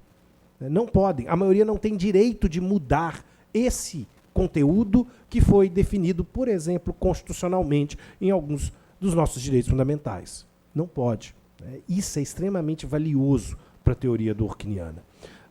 E que às vezes passa batido, né, por alguns autores ou juristas brasileiros, né, que usam da ideia de que não, mas eu estou seguindo a maioria de uma maneira quase que plebiscitária. Dworkin está dizendo que esse não é um modelo democrático. Esse é um modelo autoritário. O modelo democrático exige aqui o respeito à dignidade dessa minoria. E isso é importante. Bom, e aí ele chega no direito. O direito ele vai dizer, na realidade, é a melhor interpretação das práticas existentes para justificar e limitar o poder coercitivo do Estado. O direito é força. O direito é força. O direito entra na nossa vida. O direito nos desapropria, nos prende, nos multa, nos expropria. O direito é uma violência institucionalizada, mas ele precisa ser legítimo, ele precisa ser democrático, para que ele não seja mera violência.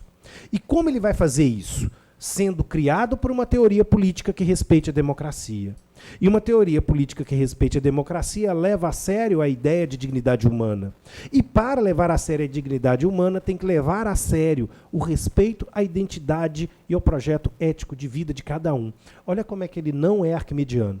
Olha como é que ele pegou moral. Aliás, ele começa da ética para dentro da moral, para a política, para o direito, e a interpretação como um todo circundante. Ou seja, ele não está, na sua última obra, criando uma obra sobre direito. Ele está criando uma obra que, ao mesmo tempo, sobre direito, sobre a política, sobre a moral, sobre a ética, da sua maneira mais complexa. Bom, quando ele traz essa proposta, vocês vão dizer, tá, mas e aí? Mas como assim? Que ele traz isso. Tá, e aí? O que ele vai colocar no lugar para nós diante dessa proposta? Primeiro, ele vai rivalizar três tradições, aliás, três tradições, ele já está colocando a dele como uma tradição, que são basicamente o convencionalismo, o pragmatismo e a teoria do direito como integridade. Quando nós falamos sobre convencionalismo, ou, se a gente quiser, positivismo jurídico, nós estamos falando numa teoria que está preocupada, basicamente, em reduzir o direito a um simples fato social.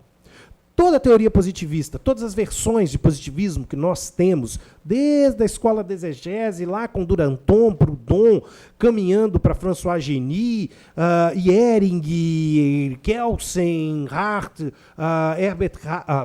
Joseph Haas, e por aí vai, caem nesse mesmo problema. Ou seja, nós queremos reduzir a complexidade do direito, reduzindo o direito a um fato social.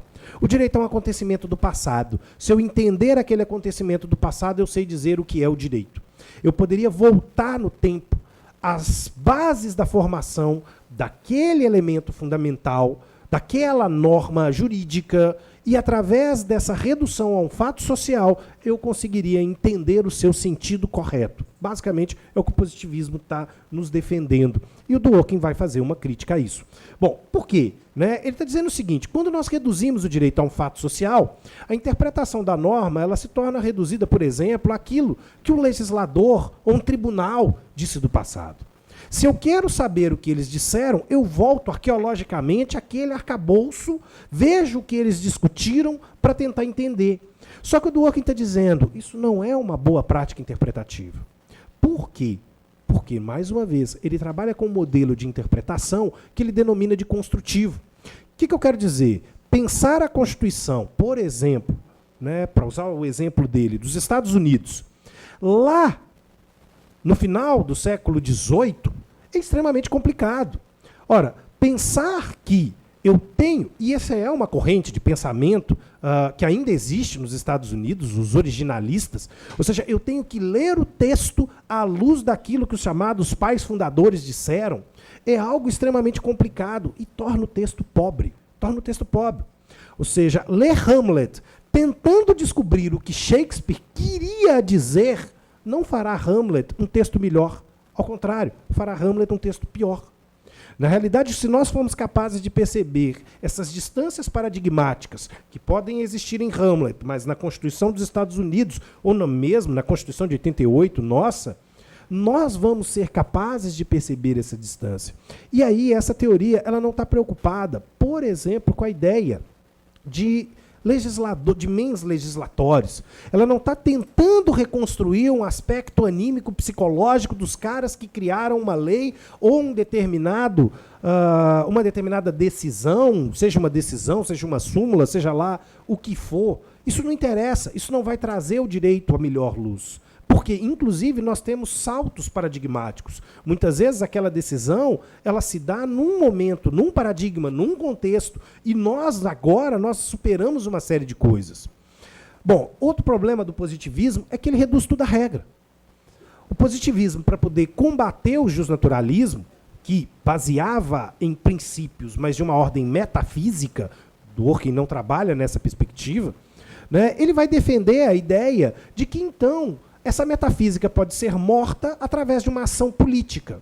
E essa ação política vai fazer, então, com que o direito é aquilo que alguém criou. Seja um legislativo, seja, novamente, uma corte judicial, o que eles disserem que é direito, será direito, pronto, acabou, e esse é o nosso único direito. Isso reduz complexidade, mas isso tem um problema. Esse sistema de regras, ele é furado. O próprio Herbert Hart vai usar uma metáfora que ele chama da textura aberta do direito, que é inerente ao fato do direito ser um fenômeno linguístico. Ora, as palavras do direito não têm significados prévios. Eu não consigo, através do uso dessas palavras, tecer todos os possíveis significados que ela possa ter num determinado contexto concreto de aplicação. Né? Vejam, por exemplo, quantas palavras nós temos em português que nos geram duplos sentidos. Eu preciso ver o contexto para poder encaixar aquela palavra. Ou algumas palavras que não se mostram tão claras sem que eu entenda o universo pragmático onde ela está inserido. Né? Então, ele está dizendo, o direito tem essa malha, esse tecido, que se eu puxo, forço ele, eu vou ver poros, eu vou ver pontos. Né? As regras primárias e as regras secundárias de Hart vão encontrar zonas cinzentas, anomias, ou seja, ausência de normas ou pelo menos de regras na concepção de Hart. E aí nós temos um problema. Se eu não tenho regra e eu preciso levar toda a tradição ocidental da jurisdição a sério, eu vou aplicar o non-liquid. Eu preciso julgar, eu preciso decidir. Mas como é que eu decido se eu não tenho parâmetro? Bom, eu vou ter que inventar. Eu vou inventar um parâmetro e aplicá-lo retroativamente para aquele caso. Só que olha que coisa complicada. Se a finalidade do positivismo jurídico é nos garantir uma segurança jurídica, a pedra de toque do positivismo é essa segurança jurídica, essa previsibilidade decisória, nós estamos diante de uma espécie de paradoxo. Ou seja, quanto mais fiel, Dworkin vai dizer, um positivista for da sua própria teoria, quanto mais coerente um positivista for acerca da sua própria teoria, mais anomias ele vai identificar.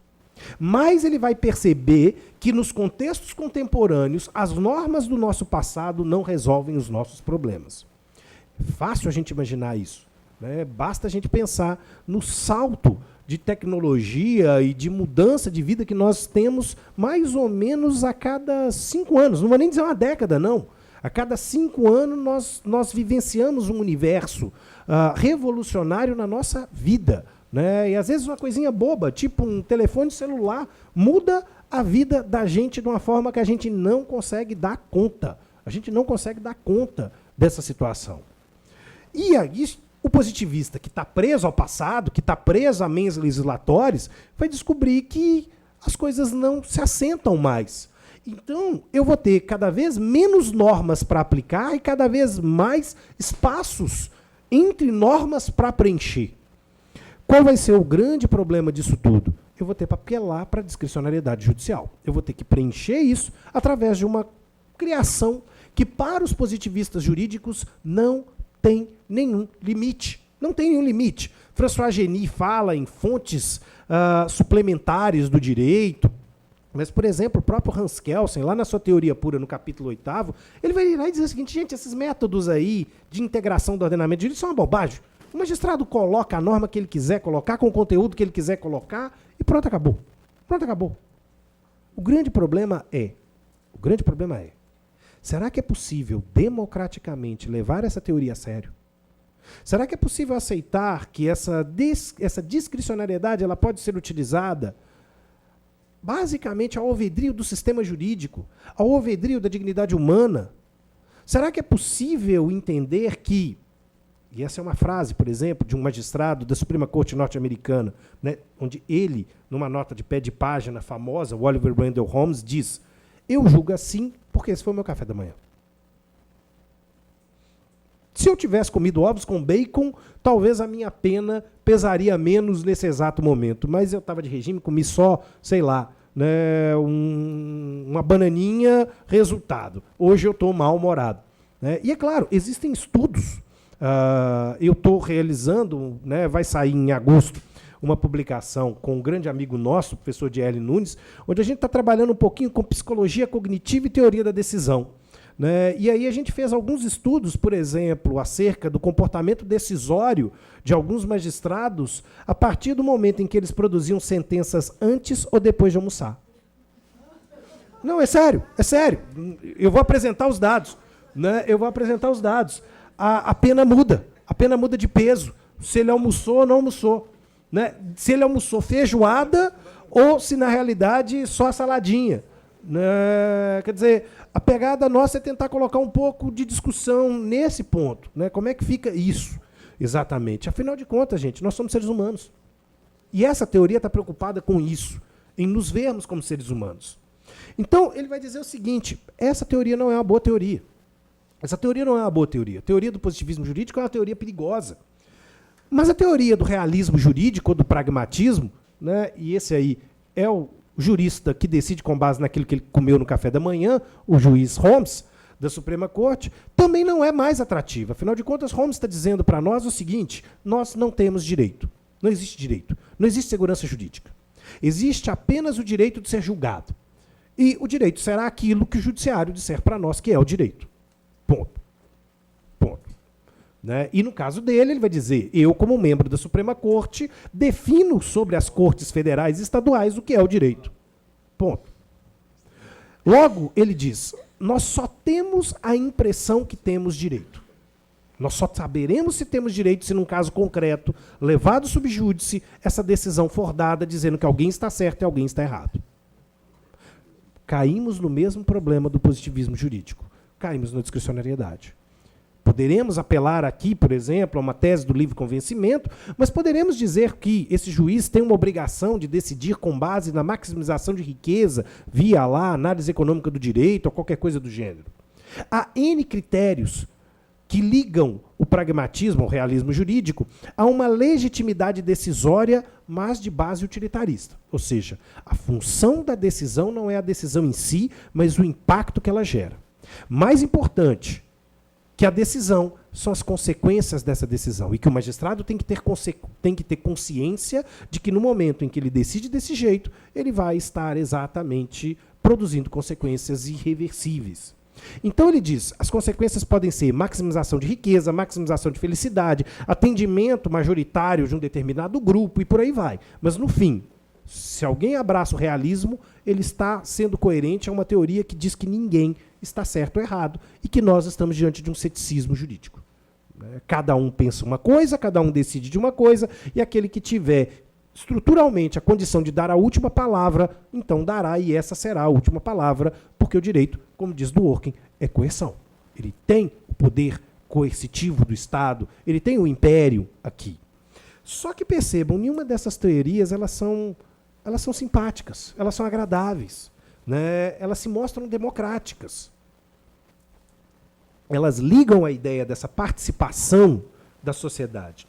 Então ele quer trazer a proposta da teoria da coerência e da integridade. Para trabalhar a integridade, ele precisa combater primeiro o positivismo jurídico nos seus dois pilares mais básicos. Ele precisa negar a discricionariedade, e para negar a discricionariedade, ele precisa dizer que não há anomia. Para dizer que não há anomia, ele coloca um substitutivo normativo interessante. Eu tenho princípios que suprem, ao lado das diretrizes políticas, esses espaços cinzentos visualizados por Hart. Então, só que ele diz o seguinte, não sou eu que estou inventando essa teoria, isso está na prática de todo ordenamento jurídico, na realidade, não só do common law. A teoria dworkiniana não é uma teoria do common law, ela é uma teoria universal, ele está falando do direito como um todo, exatamente. E aí ele vai nos colocar, né, que, então, primeiro, eu preciso entender que eu não tenho anomia. Então eu tenho regras, sim, eu tenho princípios e eu tenho diretrizes políticas. Princípios, por um lado, são interessantes porque eles nos apontam situações ou padrões voltados exatamente à garantia dessa dignidade humana, ou seja, justiça. Princípios estão preocupados em garantir direitos fundamentais, em garantir iguais direitos a cada um de nós. Isso são princípios. Bom, e diretrizes políticas são metas coletivas. Diretrizes políticas são exatamente objetivos do Estado na persecução utilitarista de algo. Felicidade, riqueza, bem-estar e por aí vai. Só que existe uma coisa curiosa. Para eu ter um princípio, eu tenho que reconhecer esse direito, conforme a dignidade humana, a todos nós. Então, se eu digo que eu tenho direito à liberdade de expressão, vocês têm direito à liberdade de expressão. Se eu digo que eu tenho direito à propriedade, vocês têm direito à propriedade. Qual é o ponto? Todos nós temos que ter o mesmo direito na mesma medida. Na mesma medida para que ele seja um direito. Caso contrário, ele não é um direito. Ele pode apenas parecer ser direito. Dworkin tem uma preocupação muito grande com também, né, o uso retórico dos princípios. Ou seja, muitos vão usar a ideia de princípios para coisas absolutamente diversas de direitos. Tem alguns autores, né, que catalogam, sei lá, vão falar em princípios do direito penal, e aí vem 1, 2, 3, 4, 5, 6, 7. O Dworkin está dizendo, às vezes, isso não são princípios, porque esses não são direitos fundamentais. Às vezes são regras. Né, são regras. Ou seja, são padrões normativos que são aplicados ao modo do tudo ou nada. Ou seja, eles se aplicam aqui, eles se aplicam a todos os casos, porque normas devem ser aplicadas de maneira uniforme e universal dentro de um determinado contexto, dentro de um determinado paradigma. Mas, acima de tudo, as diretrizes políticas nos traçam, então, metas. Metas que eu quero atingir para obter algum tipo de benefício para um grupo. Uma diretriz política ela não atinge todos, ela não vai atingir todos. Ela quer exatamente, seja uma minoria, por exemplo, numa ação afirmativa, seja uma diretriz política voltada ao atendimento de uma maioria, ela é excludente. Ela é excludente. Ela é parcial. Por isso ela é política, ela não é jurídica. E aí ele diz o seguinte, as decisões judiciais não podem ser legítimas se fundarem em diretrizes políticas. O problema da diretriz política é do legislador, é do administrador. Ponto. O judiciário pode participar dessa discussão? Pode, no controle de constitucionalidade, se uma diretriz política ferir um princípio. Ponto. Ele pode declará-la inconstitucional. As diretrizes políticas não podem ferir princípios. Né? Todos temos que ter os mesmos princípios. Sei lá, proibição de prova ilícita. Tem que valer para mim, tem que valer para todo mundo. Se não vale para alguém, então isso não é um princípio. Né? Se isso é condicionado, isso não é um princípio. Né? Ela tem, para usar, né, a perspectiva, por exemplo, ainda que positivista, da tradição do Crisófilo e do Zé Afonso da Silva, ele é uma norma de eficácia imediata, plena. Né? Não há aqui condicionantes. Um princípio não depende de normas, regras ou qualquer outra coisa para sua densificação. Aí ele diz o seguinte, se eu tenho princípios, é isso que o juiz tem na mão, né, o grande elemento de garantia da legitimidade é aqui a figura dos princípios, ele tem que identificar num caso concreto qual é o princípio que ele vai aplicar. Quando ele faz isso, ele elimina a discricionariedade, porque ele está dizendo o seguinte, eu estou tomando a decisão correta. Eu não estou tomando qualquer decisão. Eu poderia escolher A, B ou C. Não, eu escolhi o que é o correto. Voltamos à conversa, né, com a professora lá da PUC Minas. Ou eu sigo o correto, ou eu identifico que eu estou errado. E aí eu tenho que me aceitar e me abrir para essa posição. Para isso funcionar, Dworkin usa 3 metáforas. Isso é interessante, né, porque o Dworkin, como um bom hermeneuta, ele nunca vai me dar um conceito. Eu tive um aluno uma vez, um mestrando, que começou a ler Dworkin muito empolgado e me disse, professor, eu não estou achando onde ele conceitua A. Eu falei, você não vai achar. Você não vai achar. Ele não vai dizer, isto é, sei lá, igualdade é, 2 pontos. Ele vai escrever um livro de 800 páginas, mas quando você termina de ler, você entende. Mas não tem ali. Em momento nenhum, propriamente, ele diz, princípio é. Ele joga uma ideia, daqui a pouco ele resgata de novo, daqui a pouco ele joga de novo, ele vai comendo pelas beiradas. Mas você entende o conceito. Você percebe o conceito que ele está trazendo. É claro, dá trabalho. E como é que ele vai trabalhar esse modelo de jurisdição, essa teoria da jurisdição? A partir de 3 metáforas. Né? E a primeira metáfora talvez seja uma das metáforas mais mal entendidas por nós brasileiros. É uma coisa curiosa. Né? O brasileiro ele não entendeu a ideia de Hércules e a ironia que tem dentro de Hércules.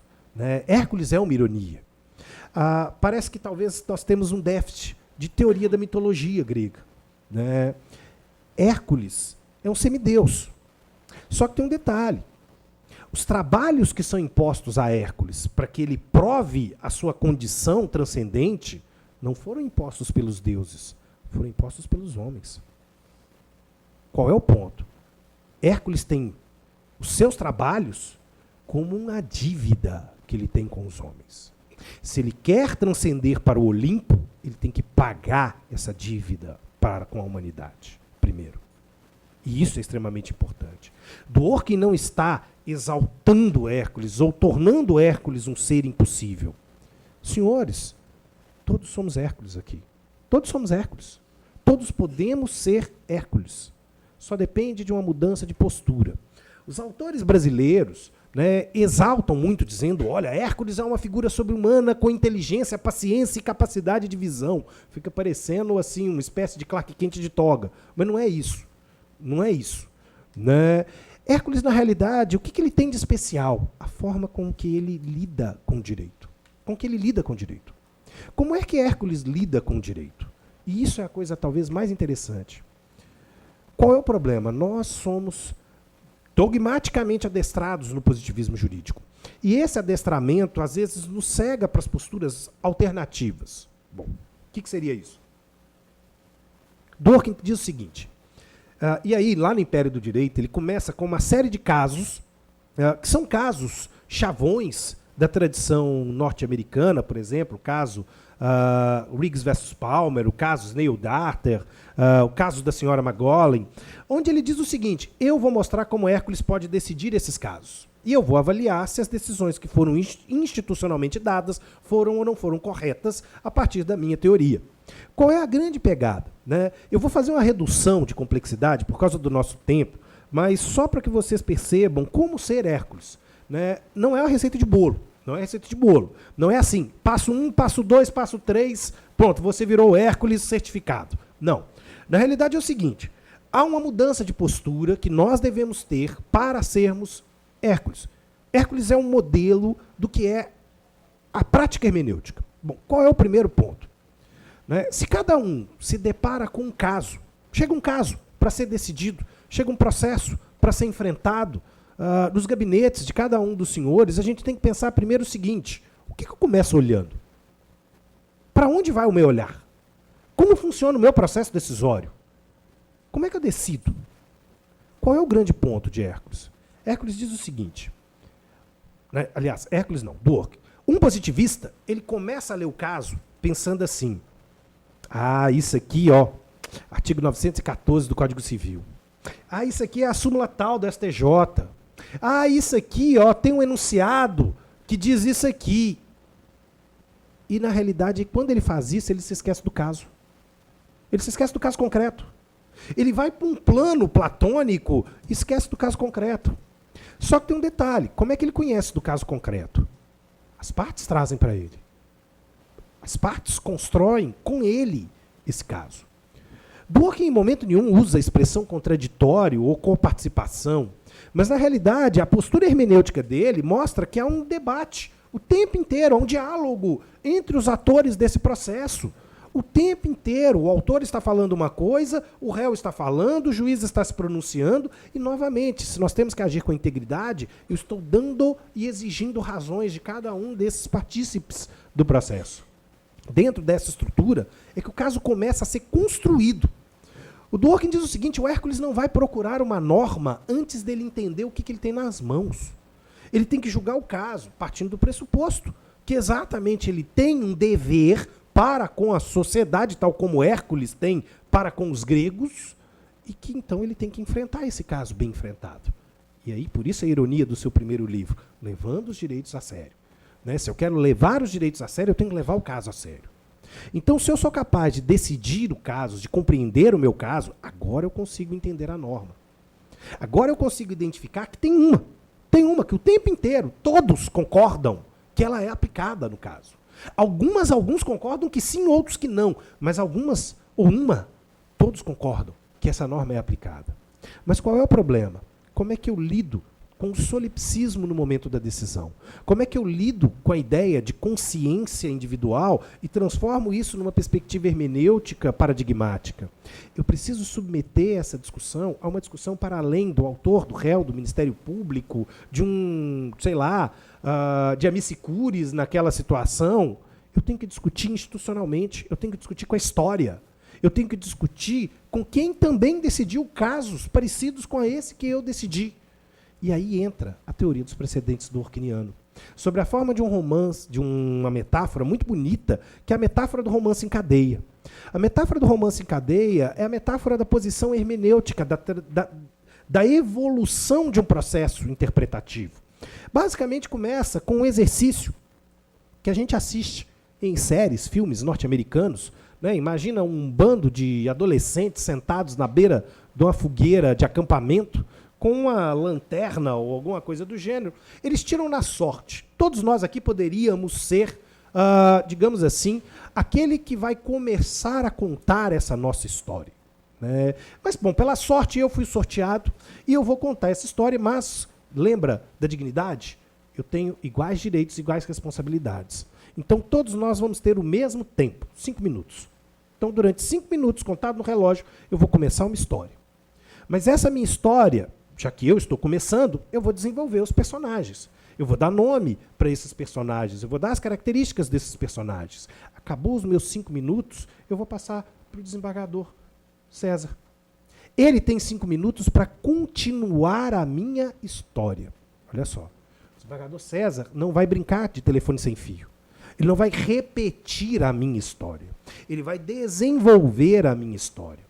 E depois dos 5 minutos, passamos ao desembargador Câmara. Só que o desembargador Câmara só consegue continuar a nossa história se ele tiver ouvido o que foi dito anteriormente. Se ele tiver prestado atenção. E se ele entender que, para que essa brincadeira tenha graça, ele tem que contar a melhor história que ele puder contar. Se eu comecei uma história de suspense, ela tem que terminar como uma história de suspense. Ela não pode virar ali uma anedota, uma comédia ou alguma coisa do gênero, senão vira Velozes e Furiosos. Né? Onde você não sabe se é para rir, se é para chorar ou se é para ficar, sei lá, paspacado com o exagero da coisa. Ou uma novela da Rede Globo, né? Em que falta a integridade para a história. Né? Por quê? Na novela da Rede Globo nós vamos perceber exatamente que um determinado personagem começou de um jeito, mas o público, majoritariamente, gostou do ator. Né? Ele é bonitinho. Então ele não pode ser bonitinho e ser o vilão da história, né? Porque o mal tem que ser feio. Venhamos e convenhamos.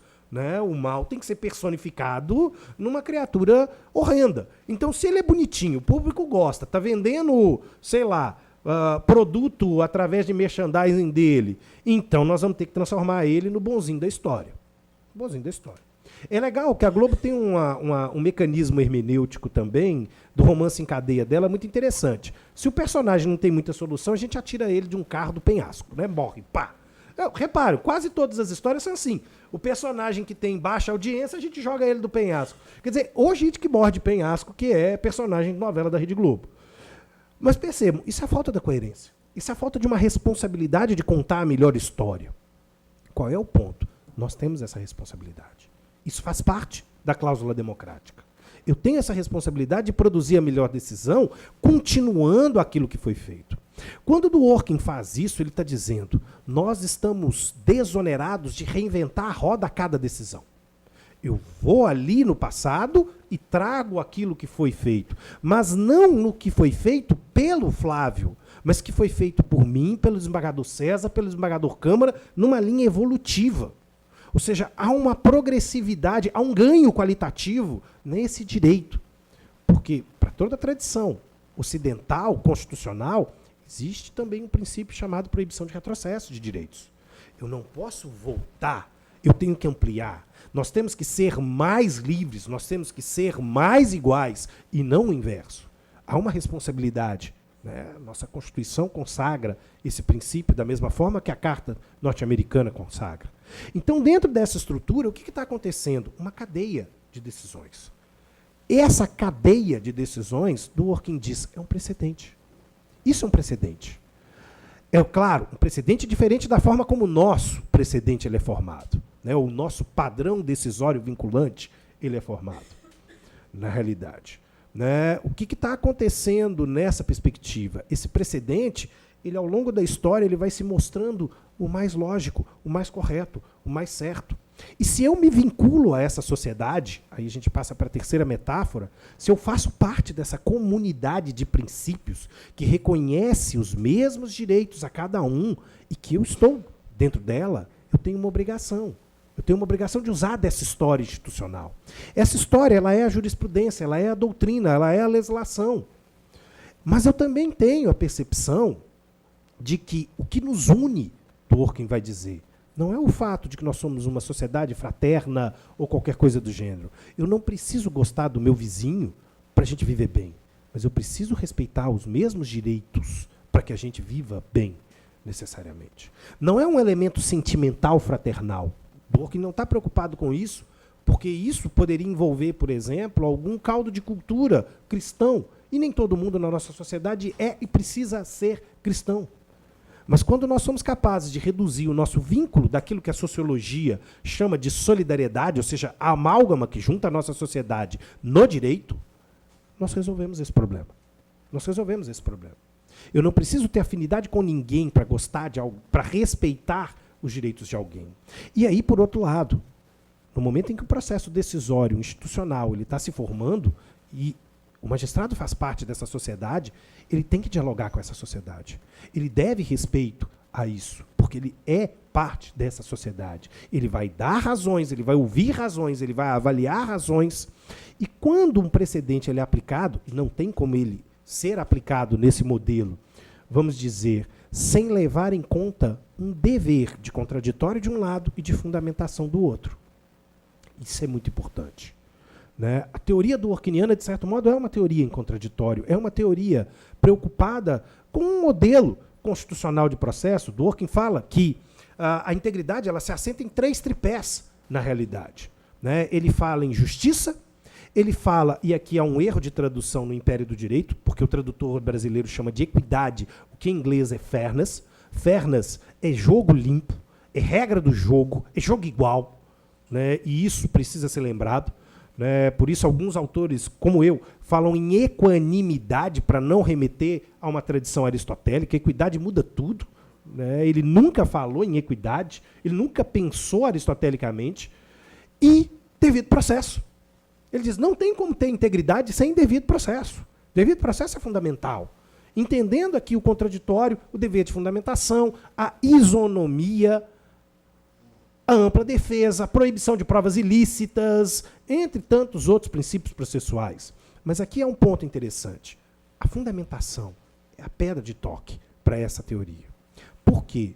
Fundamentar, numa tradição hermenêutica em que Dworkin está inserido, é dar exatamente as melhores razões, é dar a decisão correta. Há uma diferença fundamental que nós, juristas, nos esquecemos, mas a teoria da argumentação na filosofia transporta de uma maneira bastante interessante para nós isso, a distinção entre fundamentar e motivar. Para a tradição processual brasileira, né, a teoria geral do processo tradicional, fundamentar e motivar são sinônimos. Mas não é. Não é.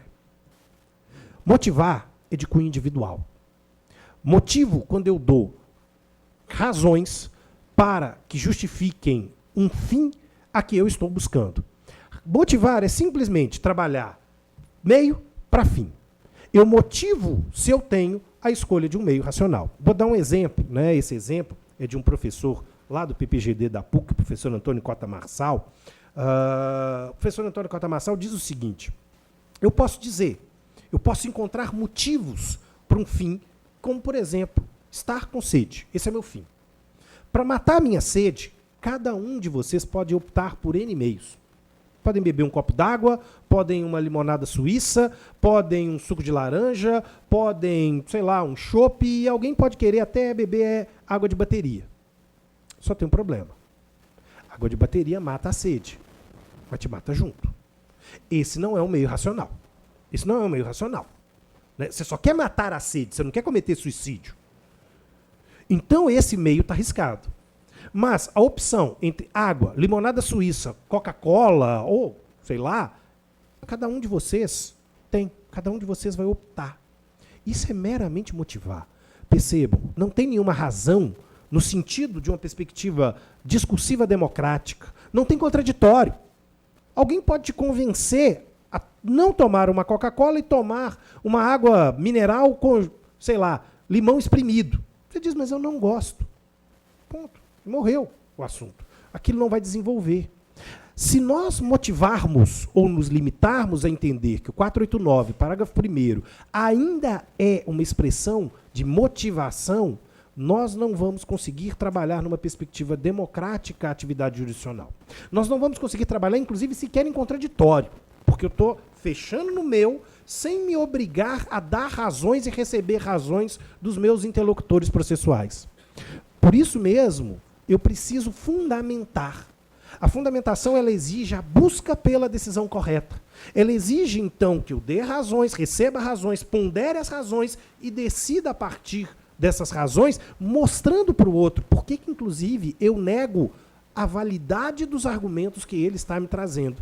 E quem é um aliado fundamental nesse momento? A história institucional.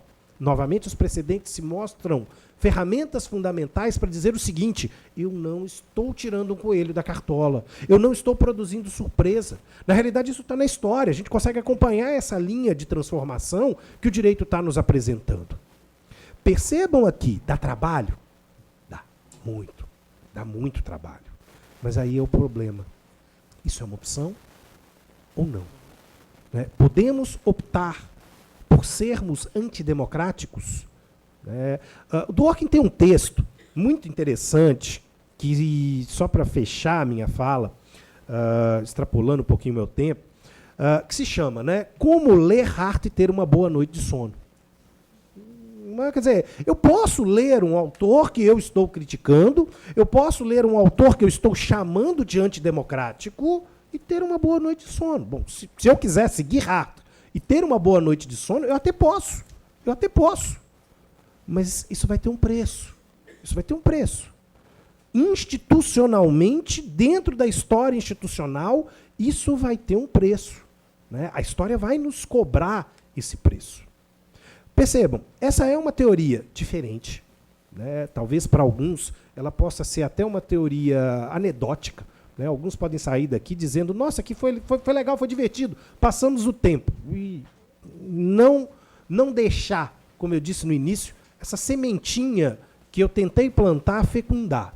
Né? Alguns podem se sentir instigados, e aí, né, fica, na realidade, o meu convite para conhecer um pouco mais do trabalho do Dworkin, né, para conhecer um pouco mais a perspectiva de que é possível mudar a nossa prática a partir de uma mudança teórica, mas que não é apenas uma teoria, é uma mudança radical da forma como nós vamos lidar com o direito e com as nossas vidas.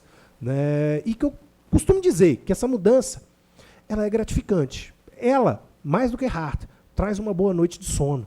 Né? Traz aqui um compromisso institucional com o nosso Estado Democrático de Direito que eu não sei se ele é opcional.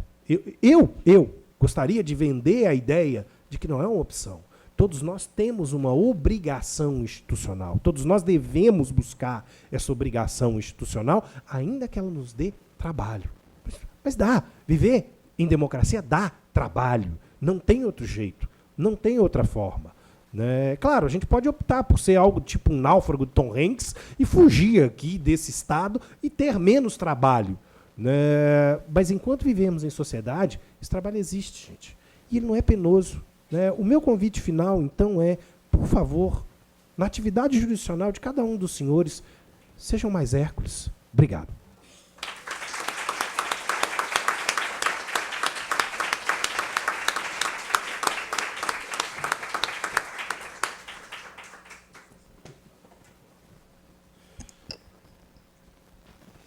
Bom, depois desse mergulho profundo nesse mar nada calmo